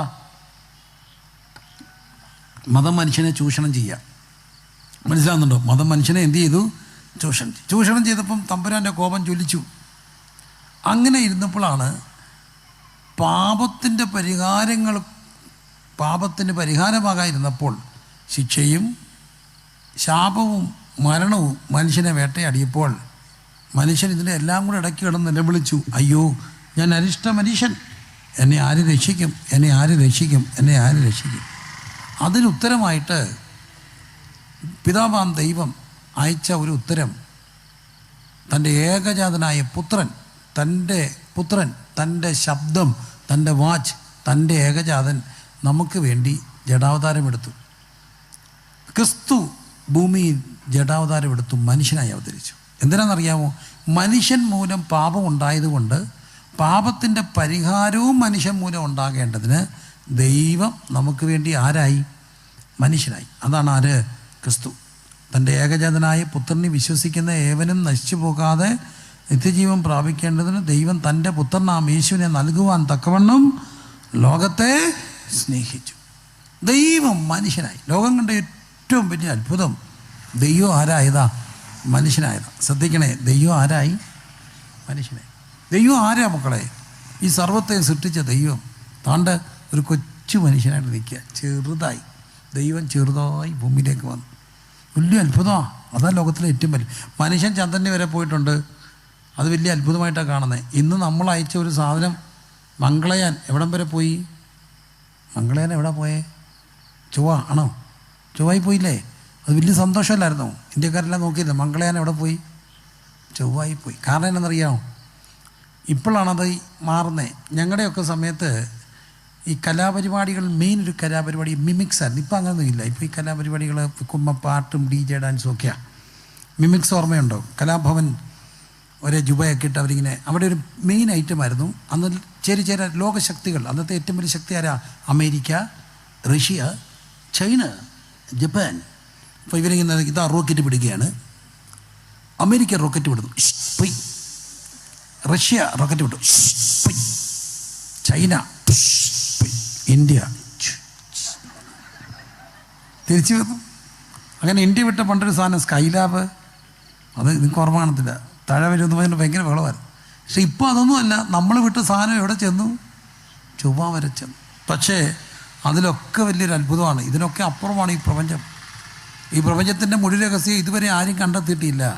ഈ പ്രപഞ്ചം മുഴുവൻ ഒറ്റ വാക്കുകൊണ്ട് സൃഷ്ടിച്ച തമ്പുരാൻ ആരായി മാറി? ദൈവം ആരായി? മനുഷ്യനായി. ദൈവം ആരായി? മനുഷ്യനായി. അതാണ് ലോകം കണ്ട ഏറ്റവും വലിയ അത്ഭുതം. ദൈവം ആരായതാ? മനുഷ്യനായതാ. ദൈവം മനുഷ്യനായ ദൈവം 30 വയസ്സ് വരെ മാതാപിതാക്കൾ കീഴ്പ്പെട്ട് ജീവിച്ചു. ചരിത്രത്തിൽ ക്രിസ്തു ഭൂജാതനായി. ദൈവം മനുഷ്യനായി. 30 വയസ്സ് വരെ മാതാപിതാക്കൾ കീഴ്പ്പെട്ട് ജീവിതം ക്രിസ്തു 30ാമത്തെ വയസ്സിൽ പരിശുശ്രൂഷ ആരംഭിച്ചു. 3.5 വർഷക്കാലം പരിശുശ്രൂഷ ചെയ്തു. നന്മ മാത്രം ചെയ്തു. ഒരു ദോഷവും ആർക്കും നന്മ മാത്രം ചെയ്തു. നാടകം നന്മ ചെയ്യുവാൻ ചുറ്റി നടന്നവനെ. അങ്ങനെ നന്മ മാത്രം ചെയ്ത ക്രിസ്തു ഗതസമനയുടെ രാത്രിയിൽ റോമൻ പടയാളികളും ഇസ്രായേൽ മതത്തിൻ്റെ പോലീസും കൂടെ കൂടി യേശുവിനെ അറസ്റ്റ് ചെയ്തിട്ട് നേരെ മതകോടതി കൊണ്ടുപോയി. 3 മതകോടതി രാത്രി വിസ്തരിച്ചു. 1 അന്നാസ്, 2 കയ്യഫാവ്, 3 സന്നദ്ധ സംഘം. പ്രിയരെ, രാത്രി സ്വാഭാവിക കോടതി രാത്രിയിലുണ്ടോ? രാത്രി കോടതി കൂടുവോ? ഇല്ല. പക്ഷെ അവർ തിടുക്കിട്ട് കോടതി കൂടി. തിടുക്കിട്ട് അവർ വിധി പറഞ്ഞു, ഒറ്റ രാത്രി കൊണ്ട് ഇവനെ ക്രൂശിക്കണം. പക്ഷെ ക്രൂശിക്കാനായിട്ട് ലോക കോടതിയുടെ അംഗീകാരം വേണം. തെളിവ്, നമ്മളിപ്പം കല്യാണം പള്ളി നടത്തിയാലും കല്യാണം വാലിഡ് ആകണമെങ്കിൽ എവിടെ പോയി രജിസ്റ്റർ ചെയ്യണം? പഞ്ചായത്തിലോ രജിസ്റ്റർ ഓഫീസിലോ പോയി എന്ത് ചെയ്യണം? രജിസ്റ്റർ ചെയ്യണം. ഇതുപോലെ മതകോടതി വിധിച്ചെങ്കിലും ശിക്ഷ നടപ്പാക്കണമെങ്കിൽ ലോക കോടതിയുടെ അംഗീകാരം വേണം. അന്നത്തെ ഇസ്രായേൽ ഭരിച്ചിരുന്ന റോമാക്കാരുടെ കോടതിയുടെ അംഗീകാരത്തിന് വേണ്ടി പീലാത്തോസിൻ്റെ അടുക്കൽ കൊണ്ടുപോയി. പീലാത്തോസ് യേശുവിനെ കുറ്റം പഠിച്ചു. കുറ്റപത്രം വായിക്കണം, പക്ഷേ യേശുവിനെതിരെ കുറ്റപത്രം ഇല്ല. മറ്റൊരു കാര്യം, സാക്ഷിമൊഴികൾ ഒത്തുവന്നിട്ടില്ല. പ്രതിയെ കയ്യേറ്റം ചെയ്യാൻ പാടില്ല, കയ്യേറ്റം ചെയ്തു. പീലാത്തോസ് എല്ലാം പഠിച്ചു. പീലാത്തോസിന് പിടികിട്ടി. യോഹന്നാന്റെ സുവിശേഷം 19-ാം അധ്യായം 18-ാം അധ്യായം അവസാന വാക്യം 19-ാം അധ്യായത്തിൽ പീലാത്തോസ് കൂടെ പറയുന്നൊരു വാക്കുണ്ട്, ഈ നിൽക്കുന്ന പ്രതിയിൽ ഞാനൊരു തെറ്റും എന്ത് ചെയ്യുന്നില്ല, കാണുന്നില്ല. ശ്രദ്ധിക്കണം, ഈ നിൽക്കുന്ന പ്രതിയിൽ ഞാനെന്ത് കാണുന്നില്ല? തെറ്റ് കാണുന്നില്ല. ഒരു കോടതി പറയുകയാണ്, കോടതിയുടെ ആപ്തവാക്യം എന്താ? 1000 കുറ്റവാളി രക്ഷപ്പെട്ടാലും ഒരു നിരപരാധി പോലും എന്ത് ചെയ്യരുത്? ശിക്ഷിക്കപ്പെടുക. ആ ബേസാണ് കോടതിയുടെ ബേസ്. പക്ഷേ നിങ്ങൾ മനസ്സിലാക്കണം, പീലാത്തോസ് പറയുന്നു, ഈ നിൽക്കുന്ന പ്രതിയിൽ ഞാനൊരു തെറ്റും കാണുന്നില്ല. അങ്ങനെ പറഞ്ഞാൽ അതിൻ്റെ ബാക്കി പത്രം പൂരിപ്പിച്ചേ ബാക്കി പറ. അതുകൊണ്ട് ഈ കോടതി ഈ പ്രതിയെ എന്ത് ചെയ്യുന്നു? വെറുതെ വിടുന്നു. അങ്ങനെയല്ലേ പറയണ്ടേ? അങ്ങനെയാണോ പറയേണ്ടത്? പറ മക്കളെ, ആണോ? പുളിയമല്ലക്കാരെ, പുളിയമല്ലല്ലേ ഇത്? നിങ്ങൾ പൗരബോധമുള്ളവരല്ലേ? നിങ്ങളോട് ഞാൻ ചോദിക്കുക, കോടതി പറയുന്നു ഈ നിൽക്കുന്ന പ്രതിയിൽ ഒരു തെറ്റും കാണുന്നില്ല, ബാക്കി പറഞ്ഞു. അതുകൊണ്ട് ഈ കോടതി ഈ പ്രതിയെ വിട്ടയക്കുന്നു. പക്ഷെ ചരിത്രത്തിൽ ആദ്യമായിട്ട് 1000 കുറ്റവാളി രക്ഷപ്പെട്ടാലും ഒരു നിരപരാധി ശിക്ഷിക്കപ്പെടുന്നുള്ള റോമൻ സനാതന നിയമത്തിൻ്റെ അടിത്തറയിൽ പണിതുയർത്തിയ റോമൻ കോടതി പറയുന്നു, അതുകൊണ്ട് ഞാൻ ഈ പ്രതിയെ അടിപ്പിച്ചു വിട്ടയക്കും. അടിപ്പിക്കും. കുറ്റം എന്താ? ഒരു കുറ്റവും ഇല്ല. എന്നിട്ടും അവനെ അടിപ്പിക്കുമെന്ന്. ശ്രദ്ധിക്കണേ, അടിപ്പിക്കുമെന്ന്. ഇത് കേട്ട താമസം റോമൻ പടയാളികൾ യേശുവിനെ ഒരു കൽത്തുറങ്കിൽ കുനിച്ചു നിർത്തി റോമൻ ചാട്ടകൾ കൊണ്ട് അടിക്കാൻ തുടങ്ങി. റോമൻ ചാട്ടകൾക്ക് പല ലെയറാണ്. ഒരേ ചാട്ടയിൽ തന്നെ പല ലെയറുണ്ട്. ഓരോന്നിൻ്റെ അറ്റത്തും കൊളുത്തുകളും എല്ലുകളും മുള്ളുകളും ഒക്കെയുണ്ട്. അത് അടിക്കുമ്പോൾ ആഞ്ഞിറങ്ങി എടുക്കുമ്പോൾ അത്രയും മാംസം പറഞ്ഞു പോരും. അതിൻ്റെ അടുത്ത് വീണ്ടും അടിക്കുമ്പോൾ ആഞ്ഞിറങ്ങാൻ വേണ്ടി ചാട്ട ഓരോ പ്രാവശ്യവും അടുത്തുള്ളൊരു കൽത്തളത്തിൽ ലാച്ചി വൃത്തിയാക്കി എടുക്കും. വീണ്ടും അടിക്കും. അങ്ങനെ 1 കുറേ 40 അടിയടിച്ചു. ഓരോ അടിയും പല ലെയറായിട്ട് വീഴും. എന്തിനാ അടിച്ചേ? ഒരു കുറ്റവും ഇല്ലാഞ്ഞിട്ട് അടിച്ചു. എന്തിനാ ശിക്ഷിക്കപ്പെട്ടെ? റോമർ 8:1. അതുകൊണ്ട് ഇപ്പോൾ ക്രിസ്തുയേശു ഉള്ളവർക്ക് എന്തില്ല? ശിക്ഷാവധിയില്ല. പ്രിയരെ, ശിക്ഷാവധിയില്ല, പകരം ശിക്ഷയേറ്റു. സർ ചക്രവർത്തിമാരുടെ കാലഘട്ടം റഷ്യയില. ആ കാലഘട്ടത്തിൽ സർ ചക്രവർത്തിമാരുടെ കിരാത ഭരണത്തിനെതിരെ പീപ്പിൾ മൂവ്മെൻറ്റ്സ് ഉണ്ടായി.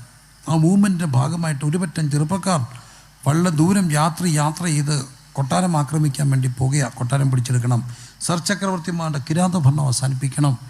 കഠിനമായ നിഷ്ഠയോടുകൂടി തീരുമാനത്തോടുകൂടി യാത്ര ചെയ്ത ചെറുപ്പക്കാർ അവർ രാത്രിയിലാണ് യാത്ര ചെയ്യുക. വളരെ കഷ്ടപ്പെട്ടാണ് വനാന്തരങ്ങളിലൂടെ യാത്ര ചെയ്യുക. അവർക്ക് ഈ യാത്രയ്ക്ക് വേണ്ട ഭക്ഷണം അവർ ശേഖരിച്ചിട്ടുണ്ട്. പക്ഷേ ദീർഘദൂര യാത്രയായതുകൊണ്ട് ഒത്തിരി ലഗേജ് ഒക്കത്തില്ല. കുറച്ച് ഭക്ഷണങ്ങൾ. സംഘത്തലവൻ പല നിയമങ്ങൾ ഈ യാത്രയ്ക്ക് വേണ്ടി എടുത്തു. സംഘാംഗങ്ങളോട് പറഞ്ഞു, നമ്മുടെ കയ്യിൽ ഭക്ഷണം കുറവാണ്, അതുകൊണ്ട് എല്ലാവരും ഒരു നേരമേ ഭക്ഷണം കഴിക്കാൻ പാടുള്ളൂ. ഭക്ഷണം കഴിക്കുമ്പോൾ തന്നെ ഇത്ര ഔൺസ് ഭക്ഷണമേ കഴിക്കാൻ പാടുള്ളൂ. കാരണം നമുക്ക് അവിടെ വരെ ചെല്ലണം. നമ്മുടെ ലക്ഷ്യത്തിലേക്കുള്ള യാത്രയാണ്, കഠിനമേറിയ യാത്രയാണ്. ഈ യാത്രയിൽ ആരെങ്കിലും നിയമം തെറ്റിച്ച് കൂടുതൽ ഭക്ഷണം കഴിച്ചാൽ അവരെ മരത്തെ കെട്ടിയിട്ട് 25 അടി അടിക്കും. നിയമമാണ്. കാരണം ഇത് എല്ലാം സമ്മതിച്ചു. സംഘങ്ങൾ യാത്ര തിരിച്ചു. ഏത് സംഘത്തിനും യാത്രയ്ക്ക് നിയമം വേണം. നിയമമില്ലാതെ ഒരു യാത്ര വെക്കുമോ? ഇല്ല. ഒടുവിൽ സംഘങ്ങൾ കണ്ടെത്തി ആരോ രാത്രി കൂടുതൽ ഭക്ഷണം കഴിക്കുന്നു. ഉത്തരവ് അന്വേഷണം എത്തി. സംഘത്തലവൻ്റെ അമ്മയും കൂട്ടത്തിലുണ്ട്. ഉപേക്ഷിക്കാൻ മറ്റ് നിവൃത്തിയില്ലാത്തതുകൊണ്ട്, മറ്റ് വഴിയില്ലാത്തതുകൊണ്ട് ഈ അമ്മയും കൂട്ടത്തിൽ കൂട്ടിയിട്ടുണ്ട്. അമ്മയാണ് കൂടുതൽ ഭക്ഷണം കഴിച്ചിരിക്കുക. എന്തു ചെയ്യും? എല്ലാവരും നോക്കി. സംഘത്തലവൻ്റെ തീരുമാനം എന്തായിരിക്കും? കാരുണ്യമില്ലാത്ത കണ്ണുകളോടെ സംഘത്തലവൻ പറഞ്ഞു, അമ്മ വേറെ, നിയമം വേറെ. നിയമം നിയമത്തിൻ്റെ വഴിക്ക് പോകട്ടെ. നിയമത്തിൻ്റെ വഴിക്ക് പോകട്ടെ. തെറ്റ് ചെയ്തവൻ ശിക്ഷയേക്കണം. അമ്മ ആണെങ്കിലും ആരാണെങ്കിലും കൊണ്ടുവരൂ, അടിക്കൂ. അമ്മയെ മരത്തെ കെട്ടി. ദയനീയമായ അമ്മ മോനെ നോക്കുന്നുണ്ട്. സംഘത്തലവനാ, അവനാണ് ശിക്ഷ നടപ്പാക്കേണ്ടത്. എന്തെങ്കിലും കാരുണ്യം കാണുമോ? ഒരു കാരുണ്യം ആ കണ്ണിലില്ല. അമ്മയെ പിടിച്ചു കെട്ടി. അടിക്കേണ്ട പടയാളി സംഘാംഗം വരുന്നു, ചാട്ടയെടുക്കുന്നു. അമ്മയെ അടിക്കുക. ദയനീയമായ അമ്മ മകനെ നോക്കുക. കഠോരമായ മനസ്സോടെ ഒരലിവുമില്ലാതെ മകൻ നിൽക്കുക. അടുത്ത് വന്നു, ചാട്ട അടിക്കാൻ തുടങ്ങി. മോനൊരു കാര്യം ചെയ്തു. ശിക്ഷ നടപ്പാക്കാൻ ഉത്തരവിട്ട മകൻ ഓടിച്ചെന്ന് കെട്ടിയിട്ട് അമ്മയെ കെട്ടിപ്പിടിച്ചിരുന്നു. അടിച്ചു. ഓരോ അടിയും 25 അടിയും ആളുടെ പുറത്തേറ്റു, മകൻ്റെ പുറത്തേറ്റു. ഇത് തന്നെയാണ് കാൽവറി നടന്നത്. മനുഷ്യൻ്റെ പാപത്തിൻ്റെ ശിക്ഷ അവൻ്റെ മേലായി. നമുക്ക് പകരം, മനുഷ്യന് പകരം.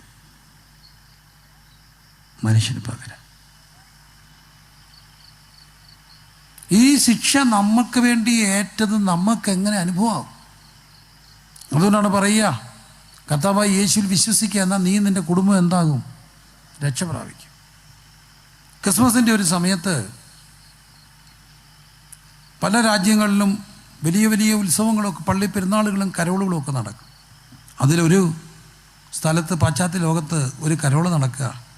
എല്ലാ പള്ളിയിലെ എല്ലാ സൺഡേ സ്കൂൾ അധ്യാപകരും ഓരോ സൺഡേ സ്കൂൾ ക്ലാസ്സും ഓരോ പരിപാടി കേൾക്കണം. 8ാം ക്ലാസ്സിലെ കുട്ടികളുടെ പരിപാടി ഒരു നാടകമാണ്.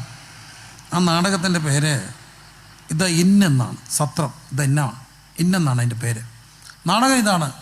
അവർ രംഗം പുനരാവിഷ്കരിക്കുക, ക്രിസ്തുവിൻ്റെ ജനനം പുനരാവിഷ്കരിക്കുക. നാടകം തുടങ്ങുന്നു. അപ്പോൾ നാടകത്തിൽ ആരെയെല്ലാം ചേർക്കണം? അതിനകത്ത് ഒരു കുഞ്ഞുണ്ടായിരുന്നു. അവൻ്റെ പേര് വാലസെന്ന. വാലസ് ഇച്ചിരി സ്ലോയാ, അധികം മിണ്ടത്തില്ല. ഇച്ചിരി ഒരു പുറകിലുള്ള ഒരു കുട്ടിയാണ്. അപ്പോൾ അവനെ കൊണ്ടൊരു കാര്യം പഠിച്ച് ചെയ്യാൻ പാടാ. അപ്പം എല്ലാവരും കൂടെ പറഞ്ഞു, വാലസ് ഉണ്ടെങ്കിൽ നാടകം കുളമാകും. കാരണം വാലസിന് പറയാൻ അറിയത്തില്ല, തെറ്റിക്കും, നാടകം ശരിയാകത്തില്ല. അപ്പം മറ്റെല്ലാവരും കൂടെ പറഞ്ഞു, ക്രിസ്മസ് അല്ലേ, വാലസിനെ ഒഴിവാക്കിക്കൊണ്ടൊരു ക്രിസ്മസിനെ നാടകം നടത്തി അത് തമ്പുരാനോട് ചെയ്യുന്ന ക്രൂരതയാണ്. കാരണം ക്രിസ്തു ആരെയും ഒഴിവാക്കില്ല, വാലസിനെ കൂടെ ചേർക്കാം. ഇനി എന്താ ചെയ്യുക? ഏറ്റവും കുറച്ച് സംസാരിക്കേണ്ട റോളാക്കാം. ഒടുവിൽ വാലസിനെ ഏൽപ്പിച്ചു. സത്രത്തിൻ്റെ ഉടമയാണ്. മറിയത്തെ താങ്ങിക്കൊണ്ട്, ഗർഭിണിയായ മറിയത്തെ താങ്ങിക്കൊണ്ട് ജോസഫ് വരുന്നു. സത്രത്തിൻ്റെ വാതിൽക്ക മുട്ടുന്നു. കതക് തുറക്കുന്നു. ഒരു ഇടം തരുവൻ ചോദിക്കുന്നു. വാലസ് ഇത്രയും പറയണം, ഹിയർ നോ പ്ലേസ്, കഥ അടയ്ക്കണം, ഇത്രയും മതി. അത് തന്നെ പഠിക്കാൻ വാലസ് പാടുപെട്ടു. കാരണം അവന് സംസാരിക്കാൻ പാടാ. കട്ടം പൊങ്ങുന്നു. നാടകം തുടങ്ങുന്നു. പാവം ജോസഫ് മറിയത്തെ, ഗർഭിണിയായ ക്ഷീണിതയായ മറിയത്തെ താങ്ങി പഠിച്ചുകൊണ്ട് വരുന്ന സീന വന്നു. സത്രത്തിന് മുമ്പിൽ കൊട്ടി. വാലസ് കഥ തുറന്നു. ജോസഫ് ചോദിച്ചു, ഒരിടം തരാമോ? വാലസ് സങ്കടപ്പെട്ടു പോയി. നാടകമാണെന്ന് മറന്നു. വാലസ് നോക്കി നിൽക്കുക. അപ്പോൾ ടീച്ചർമാർ അപ്പുറത്ത് നിന്നോട് പറഞ്ഞു, നമ്മുടെ ഈ കണ്ടിട്ടില്ലേ കലോത്സവമൊക്കെ നടക്കുമ്പോൾ മുമ്പിൽ പോയിരുന്ന ടീച്ചർമാർ, കാരണം അവർക്കിത് കണ്ടിട്ടുണ്ടോ? അപ്പുറത്ത് ഇതുകൊണ്ട് പറഞ്ഞു ടീച്ചർമാർ, no place, no place, no place, no place. ഒടുവിൽ വാലസ് കഷ്ടപ്പെട്ട് പറഞ്ഞു നോ പ്ലേസ്. ഉടനെ കഥ അടയ്ക്കണം. പക്ഷെ വാലസ് കഥ അടച്ചില്ല. നാടകം ജോസഫ് മറിയത്തെയും കൊണ്ട് താങ്ങി പിടിച്ചുകൊണ്ട് പോവുക.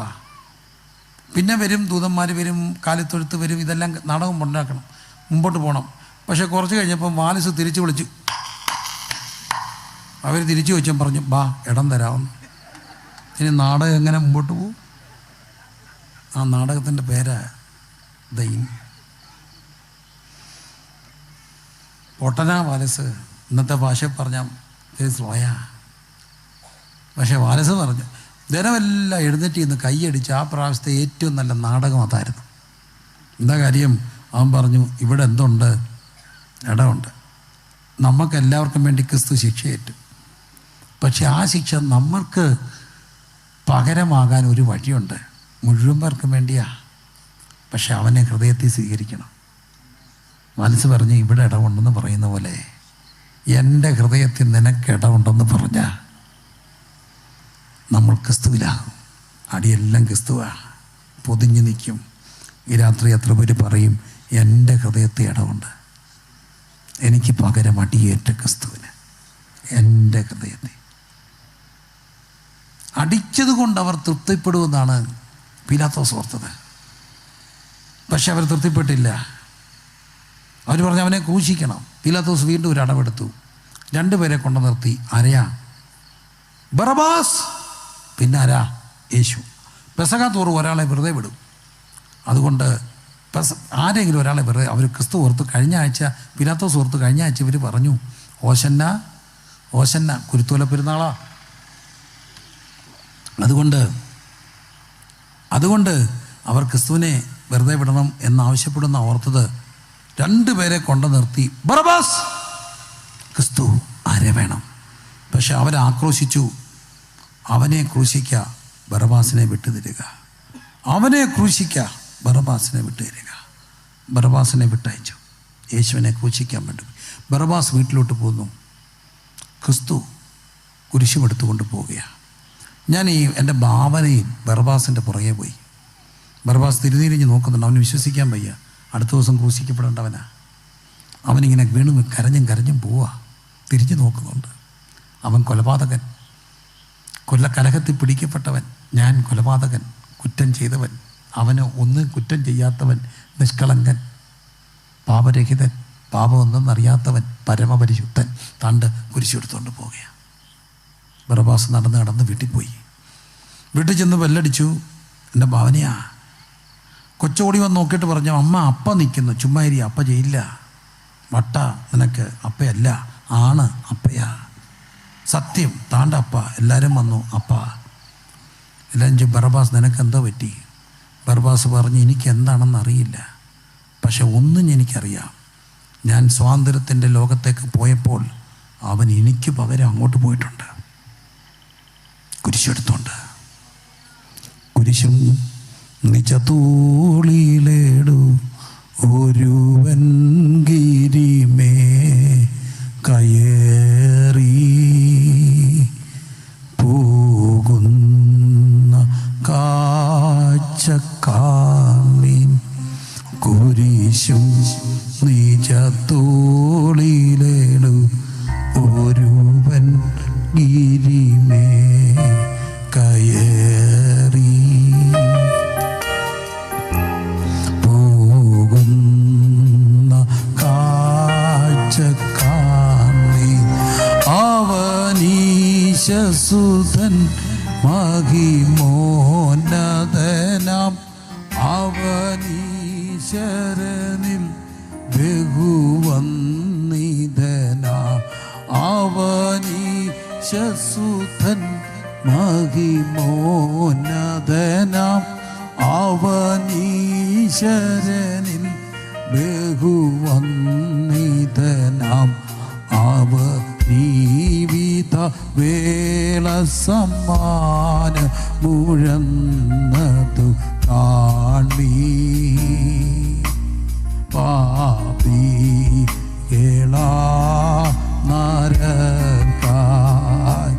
കുരിശും നിജത്തോളിലേടു ഒരുവൻ ഗിരിമേ കയറി.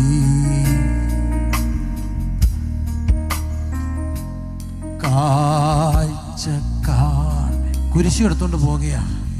അവനാവശ്യപ്പെട്ട് അവനെ ക്രൂശിക്കുക തന്നെ ചെയ്യണം. ക്രൂശുമരണം ശാപത്തിൻ്റെ ലക്ഷണം. ഞാൻ പറഞ്ഞു, മനുഷ്യൻ്റെ മേലൊരു ശാപം വരുന്നുണ്ട്. എങ്ങനെ വന്നേ? ശിക്ഷ തെറ്റ് ചെയ്തപ്പോൾ തലമുറകളിലേക്ക് വ്യാപരിച്ചു. ഏതെങ്കിലും ഒരു വഴിയിലൊക്കെ ശാപം വന്ന് കയറാം. അപ്പം വഴി വരാം, അമ്മ വഴി വരാം, അപ്പൻ്റെ അപ്പം വഴി വരാം, അമ്മയുടെ അപ്പം വഴി വരാം, അപ്പൻ്റെ അമ്മ വഴി വരാം, ഏതെങ്കിലും ഒരു ശാഖയിലൂടെ, ഒരു ഫാമിലി ലീനേജിലൂടെ കയറി വരാം. ഈ ശാപം പേറി നടക്കുന്ന മനുഷ്യരെ ഞാൻ ഒത്തിരി കണ്ടു. പലരും എന്നോട് പറഞ്ഞിട്ടുണ്ട്, പാസ്റ്റേ പറഞ്ഞിട്ട് കാര്യമില്ല, അനുഭവിക്കാൻ കൂട്ടി വെച്ചിട്ടാണ് കാരണന്മാർ പോയേക്കുന്നത്. ഇവിടം കൊണ്ടെങ്കിലും തീരുമെന്ന് നോക്കാം. പക്ഷേ ശാപം പേറി നടക്കുന്ന മനുഷ്യൻ്റെ ശാപത്തിന് പരിഹാരമായി കുരിശുമെടുത്തുകൊണ്ട് ഒരുവൻ പോകുകയാണ്. വീണ്ടും എഴുന്നേറ്റാ പോകുന്നേ. കുരിശ് ചിലപ്പോൾ ഇങ്ങനെ തോളിൽ കെട്ടിവെക്കാം, കുറിയ സൈഡ്. അങ്ങനെയാണെങ്കിൽ ഭാരമുള്ള കുരിശ് ഇവിടെ വെച്ചാൽ ഒരിക്കലും പുറമോട്ട് വീഴത്തില്ല, മുൻപോട്ട് വീഴത്തുള്ളൂ. കൈകൾ കെട്ടപ്പെട്ടിട്ടുണ്ടെങ്കിൽ കൈ കുത്തുന്നതിന് മുമ്പ് മുഖമടിക്കും. മുഖമടിച്ച് വീണരിക്കാം അവൻ്റെ മുഖം വിരൂപനായി. പ്രവാചകനായ യെശയ്യാവ് പറയുന്നു, അവനെ കണ്ടാൽ ആളറിയാതെ പോയി. ഇതിനെ ആളറിയാതെ അവൻ മാറിയത്. പ്രിയരെ, എന്ത് സൗന്ദര്യമായിരുന്നു ആ ചില മക്കളുടെ മുഖത്ത്. പക്ഷേ ഇന്ന് മദ്യം അവിടെ കണ്ണിൻ്റെ പ്രകാശം കളഞ്ഞു. കണ്ണെല്ലാം ചുമന്ന്, താടിയെല്ലാം വളർത്തി, ദേഹം ക്ഷയിച്ച്, കണ്ടാൽ ആളറിയാത്തവരെ പോലെ പാപം വിരൂപപ്പെടുത്തിയ മനുഷ്യൻ്റെ ആത്മസൗന്ദര്യം വീണ്ടെടുക്കാൻ അവൻ വിരൂപനായിട്ട് മാറി. അവൻ വിരൂപനായി മാറി. കുരിശൻ ചുമന്നുകൊണ്ട് പോവുകയാണ്. 2 കള്ളന്മാരുടെ നടുവിൽ ക്രൂശിക്കപ്പെട്ടു. എന്തിനാണ് ഈ ക്രിസ്തു ക്രൂശിക്കപ്പെട്ടത്? പ്രിയരെ, നമുക്ക് പകരം അവിടെ നമ്മുടെ ശാപം വഹിക്കുക. ക്രിസ്തു സ്വന്തം തോളിൽ തലയായിച്ചു മരിച്ചു. എലോഹി എലോഹി ലമ്മാ ശബക്താനി, എൻ്റെ ദൈവമേ എൻ്റെ ദൈവമേ അങ്ങനെ കൈവിട്ടത്. മരിച്ചു മരിച്ചു മരിച്ചു. തമിഴ്നാടുമായിട്ട് ബന്ധപ്പെട്ട ഒരു കഥ കേട്ടിട്ടുണ്ട്. കഥയാണോ നടന്നതാണോ അറിയില്ല, എങ്കിലും നടന്നതുപോലെ പലരും പറഞ്ഞു കേട്ടിട്ടുള്ളൊരു സംഭവം. വർഷങ്ങൾക്ക് മുമ്പാ ഒരമ്മയ്ക്ക് 2 ഇരട്ട മക്കളാണ്. ഒരേപോലെ ഇരിക്കുന്ന ഇരട്ട മക്കളാണ്. ഒരാൾ ചേട്ടൻ, ഒരാൾ അനിയൻ. ആദ്യം വന്നവനെ എന്തെന്ന് വിളിക്കും? ചേട്ടൻ. തൊട്ട് പുറകെ വന്നവൻ അനിയൻ. കണ്ടാൽ വ്യത്യാസമില്ല, ഒരുപോലെ ഇരിക്കുന്ന. പക്ഷേ ഇവരുടെ സ്വഭാവം 2ആയിരുന്നു. ചേട്ടൻ പരമസാധു, പരമശാന്തൻ, സൺഡേ സ്കൂളിൽ പോകുന്നവൻ, നല്ലവൻ, മിടുക്കൻ. അനിയനോ താൻ തോന്നി, വഴക്കാളി, ചുക്ക് ചേരാത്ത കഷായില്ലെന്ന് പറയുന്ന പോലെ ഇവനില്ലാത്ത വഴക്കില്ല. ഇവൻ്റെ വഴക്കുകൾ പ്രായം കൂടുന്തോറും ഇവൻ്റെ സ്വഭാവങ്ങൾ, വഴക്കുകളും വയ്യാവേലികളും കൂടി വന്നു. അവൻ്റെ മനം വഴിതെറ്റിയ പോക്കിൽ മനം എടുത്ത് അപ്പം മരിച്ചു. അമ്മ മരിക്കാറായപ്പോൾ ചേട്ടനെ വിളിച്ചിട്ട് പറഞ്ഞു, അവൻ നിൻ്റെ അനിയൻ, ഇനിയും ഭൂമിയിൽ അവൻ അപ്പനില്ല അമ്മയില്ല, നീ മാത്രം. കൈവിടല്ല അവനെ, കൈവിടല്ലേ, നീയേ ഉള്ളു കൂടപ്പുറപ്പായി. അമ്മ മരിച്ചിട്ടും ചേട്ടൻ്റെ ഉപദേശങ്ങൾക്ക് അവനെ മാറ്റം വരുത്തിയില്ല. അവൻ്റെ വഴിവിട്ട പോക്കുകൾ കൂടുതലായി ആ യാത്രയെ അവൻ പൊയ്ക്കൊണ്ടിരുന്നു. ഒരു ദിവസം അവൻ്റെ യാത്രയിൽ എവിടെയോ വഴക്ക്, ആൾക്കൂട്ടമായിട്ട് ഏറ്റുമുട്ടി. അവൻ്റെ കയ്യിലിരുന്ന ആയുധം കൊണ്ട് അവൻ അനേകരെ ആക്രമിച്ചു. പലർക്കും ആഴമേറിയ മുറിവേറ്റു. ഒരാൾ കൊല്ലപ്പെട്ടു. ജനക്കൂട്ടം ഇവൻ്റെ പുറകെ ഓടി. അവനൊരു സൈഡ് പിടിച്ച് എങ്ങനെയൊക്കെ ഓടി, വീണും അടിയേറ്റും ഓടി വീട്ടിലെത്തി. എന്തോ സംഭവിച്ചിട്ടുണ്ട്. വാർത്തകൾ കേട്ടു. ചേട്ടൻ അനിയൻ എന്താ എവിടെയെന്ന് അറിയില്ല, അവനെ കാത്തോണെന്ന് പറഞ്ഞ് പരമസാധുവായ ചേട്ടൻ അമ്മയ്ക്ക് കൊടുത്ത വാക്കാ, നോക്കിക്കോളാം. ചേട്ടൻ മുട്ടയ്ക്ക് നിന്ന് കൈകൾ വിരിച്ച് അനിയന് വേണ്ടി പ്രാർത്ഥിച്ചുകൊണ്ടിരിക്കുക. സന്ധ്യയാകുന്നു. വീടിൻ്റെ പുറകിലൊരു മുട്ട് കേൾക്കുന്നു. മുട്ട് കേട്ട് ചെന്ന് തുറന്നപ്പോൾ അനിയനാ. ദേഹം മുഴുവൻ മുറിവ്, ചോര, കീറിയ ഷർട്ട്. എന്ത് പറ്റിയടാ? പിന്നെ പറയാം ചേട്ടാ. അകത്ത് കയറി, എന്നോട് നീ ഒന്നും ചോദിക്കല്ലേ, ഞാനൊരാളെ കൊന്നു, അവർ എൻ്റെ പുറകെ ഉണ്ടോ? ചേട്ടൻ പെട്ടെന്ന് പറഞ്ഞു, ഷർട്ടെല്ലാം ചോരയാ, ഷട്ടൂര് മുണ്ടൂര്, നീ പെട്ടെന്ന് കുളിച്ച് വന്ന് അവനെ തൻ്റെ ഉടുപ്പും മുണ്ടും ഉടിയിച്ചു. ഉടുപ്പും മുണ്ടും മാറി ചേട്ടൻ്റെ ഉടുപ്പും മുണ്ടും ഇട്ട് കുളിച്ച് നിൽക്കുമ്പോൾ ജനക്കൂട്ടം വരുന്നു. മുമ്പിലത്തെ കതക് ചവിട്ടി പൊളിക്കുക. അനിയന് ചിന്തിക്കാൻ സമയം കൊടുക്കുന്നതിന് മുമ്പ് ചേട്ടൻ ഈ അനിയൻ്റെ ഷർട്ടും മുണ്ടും എടുത്തെടുത്തു. ജനക്കൂട്ടത്തിൽ നേരെ ഇറങ്ങിച്ചെന്നു. അവർ അവനെ പിടിച്ചു, കയ്യും കാലും കെട്ടി ജയിലിലേൽപ്പിച്ചു, പോലീസ് സ്റ്റേഷനിലേൽപ്പിച്ചു. പോലീസ് കോടതിക്ക് കൈമാറി. കോടതി വിധിച്ചു അവനെ തൂക്കിക്കൊല്ലാൻ വരുന്നതിൻ്റെ തലേരാത്രി അനിയൻ ചേട്ടനെ കാണാൻ പോയി. പറഞ്ഞു, ചേട്ടാ, ഞാൻ ഈ വിവരം എല്ലാവരോടും പറയും, ഞാനാ കൊന്നത്, ഞാനാ ശിക്ഷയേക്കേണ്ടത്. ചേട്ടൻ പറഞ്ഞു, ആരോടും പറയല്ലേ, ഞാനും നീ മാത്രം അറിഞ്ഞാൽ മതി. നാളെ ഞാൻ തൂക്കിലേറ്റും. പക്ഷേ നീ ഒരു കാര്യം ചെയ്യണം, നീ പുറത്തു പോകണം. ഇന്ന് മുതൽ നീ ചേട്ടനായി ജീവിക്കണം, ചേട്ടന് വേണ്ടി ജീവിക്കണം, ചേട്ടനെ പോലെ ജീവിക്കണം. വാക്ക് പറഞ്ഞേ. അനിയൻ പൊട്ടിക്കരഞ്ഞു. ചേട്ടൻ പറഞ്ഞു, കരയരുത്, നിൻ്റെ അമ്മയ്ക്ക് ഞാൻ വാക്ക് കൊടുത്തതാ. അനിയൻ പുറത്തേക്ക്, ചേട്ടൻ കൊലമരത്തിലേക്ക്. ഇത് തന്നെയാണ് കാൽവറി നടന്നത്. നമ്മൾ സ്വാതന്ത്ര്യത്തിൻ്റെ ലോകത്തേക്കും ജീവൻ്റെ ലോകത്തേക്കും നടക്കാൻ നമുക്ക് പകരം പകരം പകരം പകരം ഒരാൾ കാൽവറി മരിച്ചു.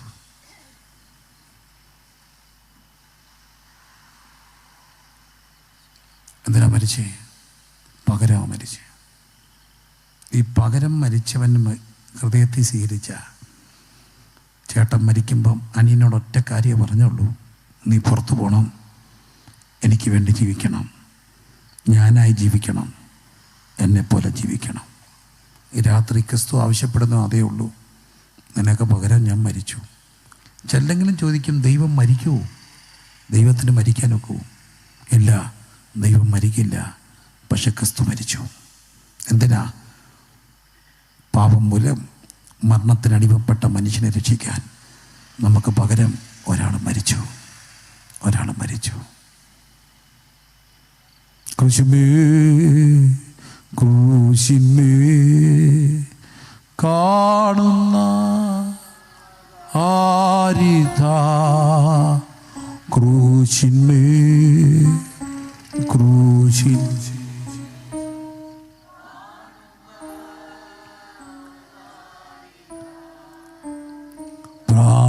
പ്രാണനാഥൻ എൻ പേർക്കാചാകം,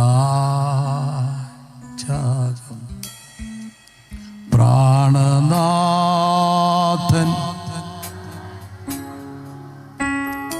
എൻ പേർക്കായി. ഈ രാത്രി നമുക്ക് പകരം മരിച്ചൊരു ക്രിസ്തുവുണ്ട്. ക്രിസ്തു നമുക്ക് പകരം മരിച്ചു. പ്രിയരെ, നമ്മൾ മരിക്കേണ്ടടുത്ത് ക്രിസ്തു മരിച്ചു. എന്തിനാ മരിച്ചേ? മരണത്തിനപ്പുറത്തേക്കുള്ള ഒരു ലക്ഷ്യം മനുഷ്യൻ അറിയില്ല. കാരണം അതിനപ്പുറം എന്താണെന്ന് മനുഷ്യർക്ക് അന്ന് വരെ അറിയത്തില്ല. ആരും മരിച്ചിട്ട് അപ്പുറം പോയിട്ട് ഇപ്പുറം വന്നിട്ടില്ല. അതുകൊണ്ട് തന്നെ മരണത്തിനപ്പുറത്തുള്ള കാര്യങ്ങളെക്കുറിച്ച് അവ്യക്തതകളാണ്. ചിലർ വിശ്വസിക്കുന്നു മനുഷ്യൻ മരിച്ചിട്ട് പുനർജന്മത്തിലൂടെ പലതായി ജീവിക്കും.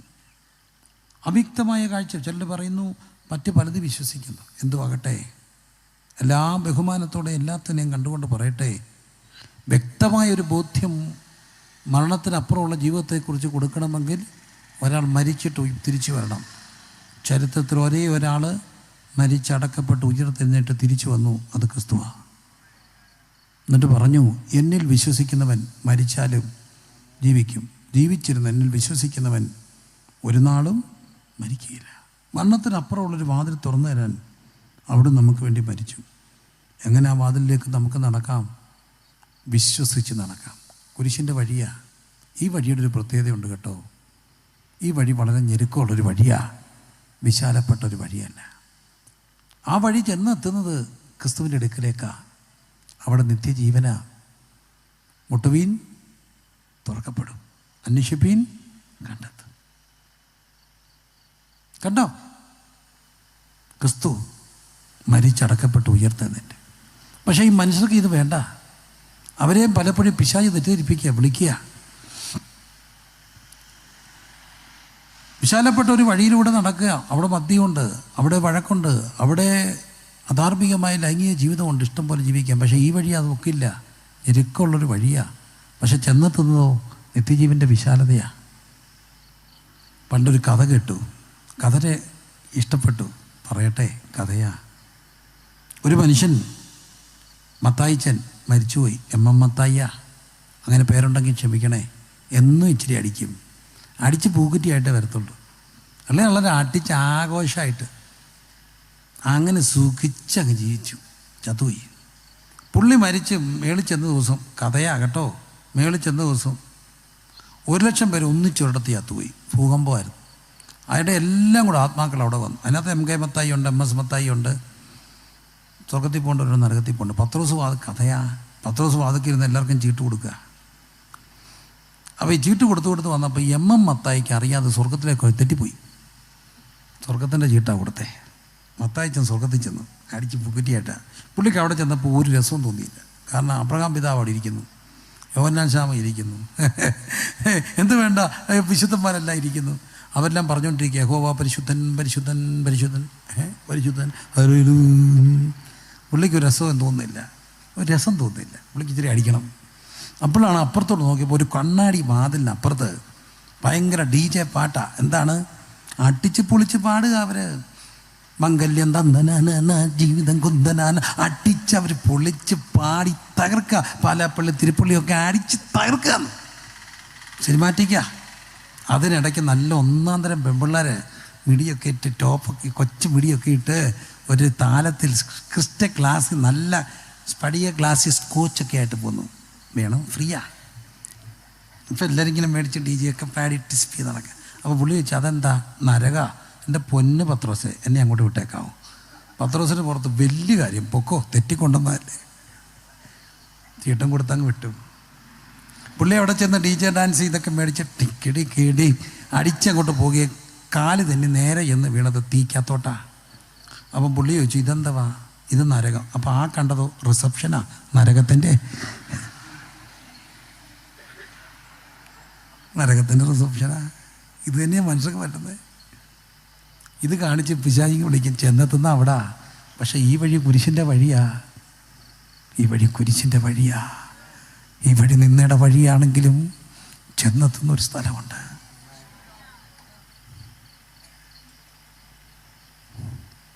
ഇന്ന് രാത്രി നമുക്ക് പകരം മരിച്ച ഒരാൾ, എനിക്ക് ഈ പുളിയമ്പല ദേശത്തോട് പറയാൻ ഒരു കാര്യമുള്ളൂ. ക്രിസ്തു ക്രൂശി നടത്തിയത് ഒരു എക്സ്ചേഞ്ചാ. ഇന്ന് നമ്മൾ എക്സ്ചേഞ്ചിൻ്റെ കാലഘട്ടത്തിലാണ് ജീവിക്കുന്നത്. പണ്ടത്തെ എക്സ്ചേഞ്ച് ഉണ്ടായിരുന്നു. ചേന കൊടുത്താൽ കാച്ചിൽ കിട്ടും, നെല്ല് കൊടുത്താൽ ഗോതമ്പ് കിട്ടും.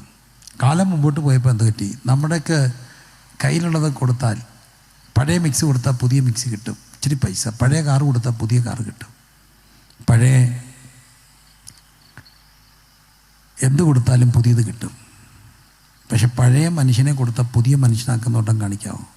നരച്ചവനെ കറുപ്പിക്കും, കറുപ്പിച്ചവനെ ചെമ്പിപ്പിക്കും, അത് വേറെ കാര്യം.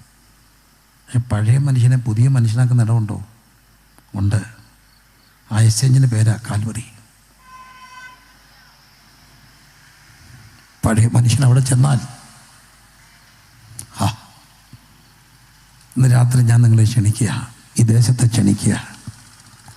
24/7 ഫ്രീ ആയിട്ട് കിടക്കുന്ന ഒരു എക്സ്ചേഞ്ചാണ്. അവിടെ രോഗി ചെന്നാൽ രോഗസൗഖ്യം, അവൻ്റെ രോഗം അവൻ്റെ മേലാകും, അവിടുത്തെ സൗഖ്യം അവൻ്റെ മേലാകും. രക്ഷപ്പെടണമെന്ന് ആഗ്രഹിക്കുന്നുണ്ട്, മദ്യം ഉപേക്ഷിക്കാൻ കഴിയുന്നില്ല. ജഡത്താലുള്ള ബലഹീന നിമിത്തം ന്യായപ്രമാണത്തിന് കഴിയാഞ്ഞതിനെ സാധിപ്പാൻ തൻ്റെ മേൽ എനിക്ക് പകരം ശിക്ഷയേറ്റ ഒടുവിൻ്റെ അടുക്കൽ ചെന്നാൽ രക്ഷ, ശിക്ഷയ്ക്ക് പകരം രക്ഷ, നിത്യജീവൻ. നമ്മുടെ മരണം അവിടുത്തെ മേൽ, അവിടുത്തെ ജീവൻ നമ്മുടെ മേൽ. ഈ രാത്രി ആ എക്സ്ചേഞ്ചിലേക്ക് ഞാൻ നിങ്ങളെ സ്വാഗതം ചെയ്യുക. ആ ചേട്ടൻ അനിയോട് പറഞ്ഞ വാക്ക് ഞാൻ വീണ്ടും ആവർത്തിക്കുന്നു. നീ പുറത്തു പോകണം എനിക്ക് വേണ്ടി, ഞാൻ നിനക്ക് വേണ്ടി കുരിശിൽ. ഈ രാത്രി എനിക്ക് പകരം മരിച്ച കർത്താവ്, ആ മരണം എങ്ങനെ നമ്മുടെ മരണമാക്കാം? ബാലസ് സ്വീകരിച്ചതുപോലെ എൻ്റെ ഹൃദയത്തിൽ ഇടവുണ്ട് അങ്ങേക്കെന്ന് പറയുമ്പോൾ, അവൻ ഇച്ചിരി വലിയ ബുദ്ധിയൊന്നുമുള്ളവനല്ല, പക്ഷെ അത് പറയാനുള്ളൊരു ബുദ്ധി അവനുണ്ടായിരുന്നു. ഇവിടെ ഇടവുണ്ടെന്ന്. മനുഷ്യന് വേണ്ടത്, ദൈവത്തിന് വേണ്ടത് നമ്മുടെ കോൺക്രീറ്റ് കെട്ടിടത്തിൻ്റെ ഇടമല്ല, ഞാൻ നിർമ്മിച്ച എൻ്റെ മനുഷ്യൻ്റെ ഹൃദയത്തിൽ എനിക്കൊരു ഇടം വേണം. ഈ രാത്രി അങ്ങനെ കൊടുക്കാമോ? 2, അവന് പകരം ജീവിക്കാമോ? 3, അവൻ നമുക്ക് വേണ്ടി മരിച്ചു. യേശുക്രിസ്തു നമുക്ക് വേണ്ടി മരിച്ചു. റോമാലേഖനം 6-ാം അധ്യായത്തിൽ പറയുന്നു, എങ്ങനെ ആ മരണം നമ്മുടെ മരണമാക്കാം? റോമാലേഖനം 6-ാം അധ്യായത്തിൽ ക്രിസ്തു കൃത്യമായിട്ട് പറയുന്നു, അങ്ങനെ സ്നാനത്തിൽ നിങ്ങൾ അവനോടുകൂടെ കുഴിച്ചിടപ്പെടും. അവൻ്റെ മരണത്തിൽ പങ്കുചേർന്ന സ്നാനത്താൽ അവനോടുകൂടെ കുഴിച്ചിടപ്പെടും. അങ്ങനെ കുഴിച്ചിടപ്പെട്ടാൽ, അവൻ്റെ മരണത്തിൽ പങ്കുചേർന്നാൽ, അവൻ്റെ മരണത്തോട് ഏകീഭവിച്ചാൽ, പുനരുത്ഥാനത്തിൻ്റെ സാദൃശ്യത്തോട് എന്ത് ചെയ്യും? ഏകീഭവിക്കും. മരണത്തിൽ പങ്കുചേർന്നാലേ പുനരുത്ഥാനം കിട്ടത്തുള്ളൂ. പുനരുത്ഥാനത്തിൽ പങ്കുചേരാൻ ഒറ്റ വഴി, മരണത്തിൽ പങ്കുചേരണം. 2000 വർഷം മുമ്പ് നമുക്ക് വേണ്ടി മരിച്ച യേശുവിൻ്റെ മരണത്തെ നമ്മുടെ മരണമാക്കാൻ കർത്താവ് അനുവദിച്ചിരിക്കുന്ന ഒരു വഴിയാണ് സ്നാനം. ഒരു സ്നാന ജലാശയത്തിലേക്ക് ഒരു വ്യക്തി എന്നിട്ട് യേശുവിൻ്റെ മരണത്തെ സ്വീകരിച്ചിട്ട് അവനെ അവിടുന്ന് എനിക്ക് വേണ്ടി മരിച്ചു, അടക്കപ്പെട്ടു, ഉയർത്തെഴുന്നേറ്റു എന്ന് വിശ്വസിച്ച് കർത്താവിനെ രക്ഷകനായി സ്വീകരിച്ച് സ്നാനത്തിൽ കുഴിച്ചിടപ്പെടുമ്പോൾ ഒരു കാര്യം സംഭവിക്കുകയാണ്. ക്രിസ്തുവിൻ്റെ മരണം എൻ്റെ മരണമാണെന്ന് ലോകത്തോട് പറയുക. അവൻ്റെ മരണത്തിൽ പങ്കുചേരുകയാണ്. മനസ്സിലാവുന്നുണ്ടോ? അവൻ്റെ മരണത്തിൽ പങ്കുചേരുക. എന്തിനാ ഈ ലോകത്ത് സ്നാനപ്പെടുമ്പോൾ ഇത്ര പ്രശ്നമുണ്ട്? സ്നാനത്തോടു കൂടി ലോകത്തിൻ്റെ മരണത്തിൻ്റെ പിടി പൊട്ടുക. അത് വിടാതിരിക്കാൻ പിശാച് ആകും നോക്കും. ഈ രാത്രി ഞാൻ ചോദിച്ചോട്ടെ, എനിക്ക് സ്നാനപ്പെടാൻ ഒത്തിട്ടില്ല ഇതുവരെയും, പക്ഷേ യേശു എനിക്ക് വേണ്ടി മരിച്ചു എന്ന് ഞാൻ മനസ്സിലാക്കുന്നു. യേശുവിൻ്റെ മരണം എൻ്റെ മരണമാക്കണമെന്ന് അതിനുള്ള ഒരു വഴിയാണ് സ്നാനമെന്ന് റോമാലേഖനം 6-ാം അധ്യായം എന്നെ പഠിപ്പിക്കും. ഞാൻ ക്രിസ്തുവിനെ ധരിക്കുക, എനിക്ക് വേണ്ടി മരിച്ച് അടക്കപ്പെട്ട എൻ്റെ യേശുവിൻ്റെ മരണത്തോട് പങ്കുചേരുക. ഈ രാത്രി എനിക്ക് എൻ്റെ ക്രിസ്തുവിൻ്റെ മരണത്തിൽ പങ്കുചേർന്ന് സ്നാനത്തിൽ അവൻ്റെ മരണം എൻ്റെ മരണമാക്കാൻ ഒരാഗ്രഹമുണ്ട്. ഇന്ന് സ്നാനപ്പെടണമെന്ന് ഞാൻ പറയത്തില്ല. ഒരവസരം കിട്ടിയാൽ എനിക്ക് തന്നെ ആഗ്രഹമുണ്ട്. ഒരാറ്റിൽ സ്നാനം നടക്കുക വർഷങ്ങൾക്ക് മുമ്പാണ്, ഇന്നേക്ക് ഒരു 50 വർഷം മുമ്പ്. സ്നാപകൻ ചോദിക്കുന്നു, ആരെങ്കിലും ഉണ്ടോ സ്നാനപ്പെടാൻ? ഉടുതുണിക്ക് മറുതുണി എടുക്കാതെ അതുവഴി പോയി എൻ്റെ അമ്മ നന്നാ ചെറുപ്പം, കല്യാണം കഴിഞ്ഞിട്ട് മാസങ്ങൾ മാത്രം, ആരോടും ആലോചന ചോദിക്കാതെ നേരെ ആറ്റിലിറങ്ങി. സ്നാനപ്പെട്ട് കയറി വന്നപ്പോൾ ആരോ തുണി കൊണ്ടുവന്ന് പുതപ്പിച്ചു. കാരണം മാറാൻ തുണിയില്ല, തിരിഞ്ഞു നോക്കേണ്ടി വന്നിട്ടില്ല. ഈയിടെ ഇവൻ ഇന്നിവിടെ നിൽക്കുന്നത് അന്ന് അമ്മ ഇറങ്ങിയത് കൊണ്ടാണ്. അവൻ്റെ മരണത്തോട് സ്നാനപ്പെട്ട് ചേരാൻ എനിക്കിതുവരെ അങ്ങനത്തെ അവസരം കിട്ടിയിട്ടില്ല. പക്ഷേ എനിക്കതിനൊരാഗ്രഹമുണ്ട്. കുഞ്ഞുങ്ങളെ, പ്രിയമുള്ളവരെ, അങ്ങനെ ആരെങ്കിലും ഉണ്ടെങ്കിൽ ഞങ്ങൾ നിങ്ങൾക്ക് വേണ്ടി പ്രാർത്ഥിക്കും. എനിക്കങ്ങനെ ഒരു ആഗ്രഹം ഉണ്ടെന്നുണ്ട്. ഞാൻ ഇന്ന് സ്നാനപ്പെടണമെന്നോ നാളെ സ്നാനപ്പെടണമെന്നല്ല, പക്ഷേ ഇതൊരു സത്യമാണ്. എനിക്ക് ഒരു അവസരം ആഗ്രഹമുണ്ട്. ക്യാമറ അവിടെ നേരെ ഫോക്കസ് ചെയ്യേണ്ട, കാരണം ഇത് വ്യക്തിപരമായൊരു കാര്യം. അങ്ങനെ ആഗ്രഹമുള്ള ആരെങ്കിലും ഉണ്ടെങ്കിൽ ഒന്ന് കൈവെക്കാമോ? ഞാൻ നിങ്ങൾക്ക് വേണ്ടി പ്രാർത്ഥിക്കാം. ദൈവം അനുഗ്രഹിക്കട്ടെ. ദൈവം മറ്റാരെങ്കിലും എനിക്ക് സ്നാനപ്പെടണം, കർത്താവിൻ്റെ അവിടെ ചേരണം. വാലസ് പറയുക, എനിക്കിടമുണ്ട് എൻ്റെ സത്രത്തിൽ. ഞാൻ ഇന്നുവരെ യേശുവിനെ രക്ഷകനായി സ്വീകരിച്ചിട്ടില്ല. എനിക്ക് പകരം അടിയേറ്റ, എനിക്ക് പകരം മരിച്ച എൻ്റെ ക്രിസ്തുവിൻ്റെ മകനായി, എൻ്റെ ക്രിസ്തുവിൻ്റെ മകളായി എനിക്ക് ജീവിക്കണമെന്ന് ആഗ്രഹമുണ്ട്. ഞാൻ എൻ്റെ ശിഷ്ടായുസ് ഞാൻ അവന് വേണ്ടി ജീവിക്കും. അങ്ങനെ തീരുമാനിക്കുന്നവരുണ്ടെങ്കിൽ ഒന്ന് കരം ഉയർത്താമോ? ഞാൻ നിങ്ങൾക്ക് വേണ്ടി പ്രാർത്ഥിക്കാം. എനിക്ക് ലഭിച്ച എൻ്റെ ആയുസ് ഇനി കർത്താവിന് വേണ്ടി. അങ്ങനെ ആഗ്രഹിക്കുന്നവരൊന്ന് കരം ഉയർത്തിക്കേ, നിങ്ങൾക്ക് വേണ്ടി ഞാൻ പ്രാർത്ഥിക്കാം.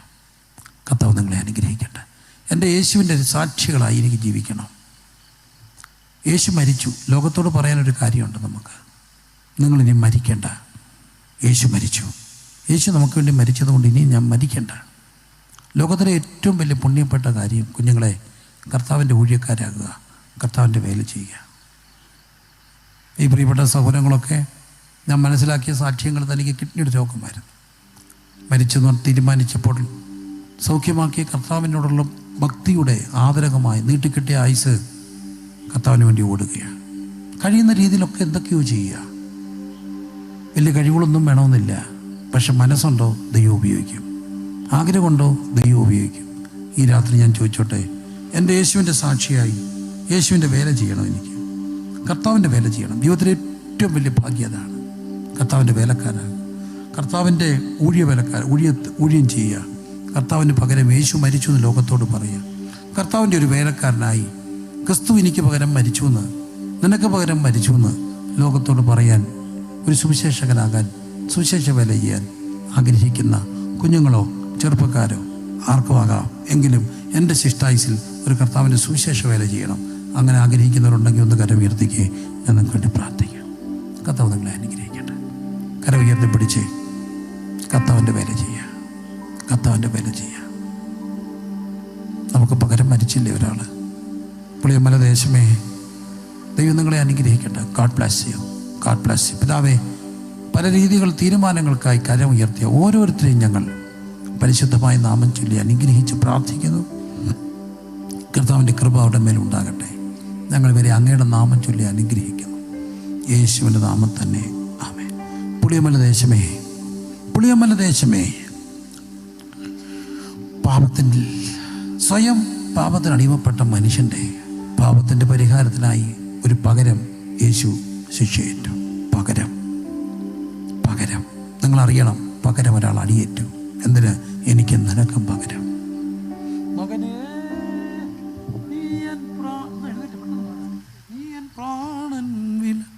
നമുക്ക് വേണ്ടി അടിയേറ്റു. നമ്മൾ മരിക്കേണ്ടതിന് പകരം ഒരാൾ മരിച്ചു.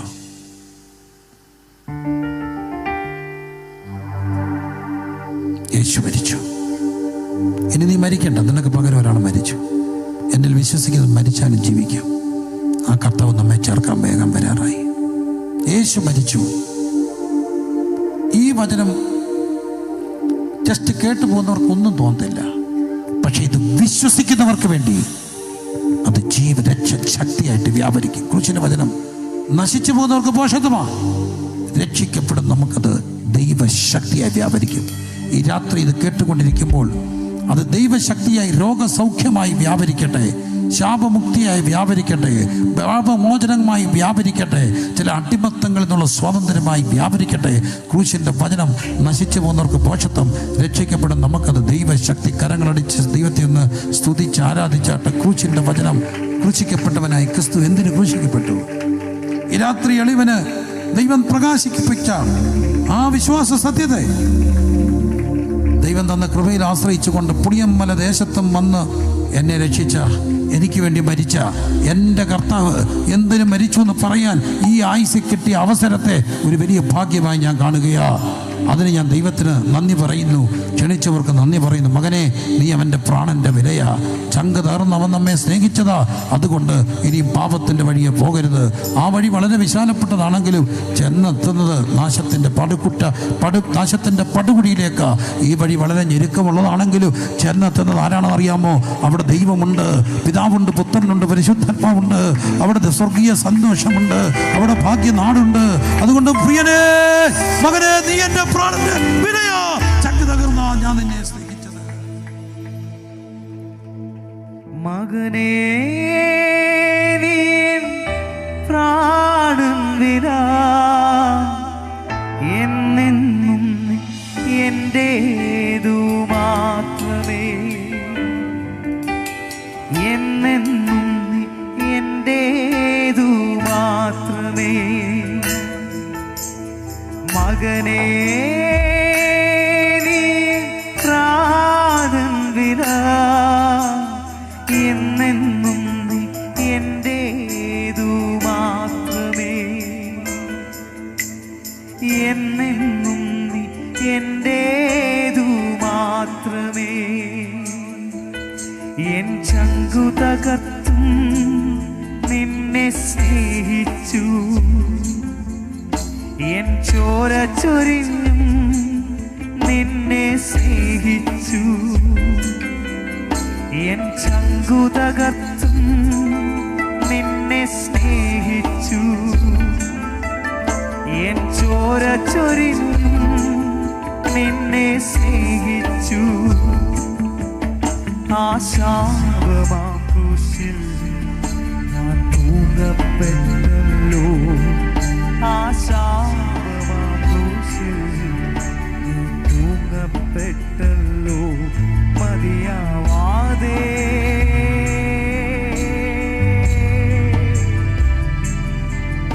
എൻ പ്രാണനും നൽകി. മകനേ, നീ പ്രാണൻ വില,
പ്രാണന്റെ വിലയാ. ചങ്ക് തകർത്താ ഞാൻ നിന്നെ സ്നേഹിച്ചു. നീ ഇനി എന്റേതാ. നിനക്ക് വേണ്ടിയാ ഞാൻ മരിച്ചു.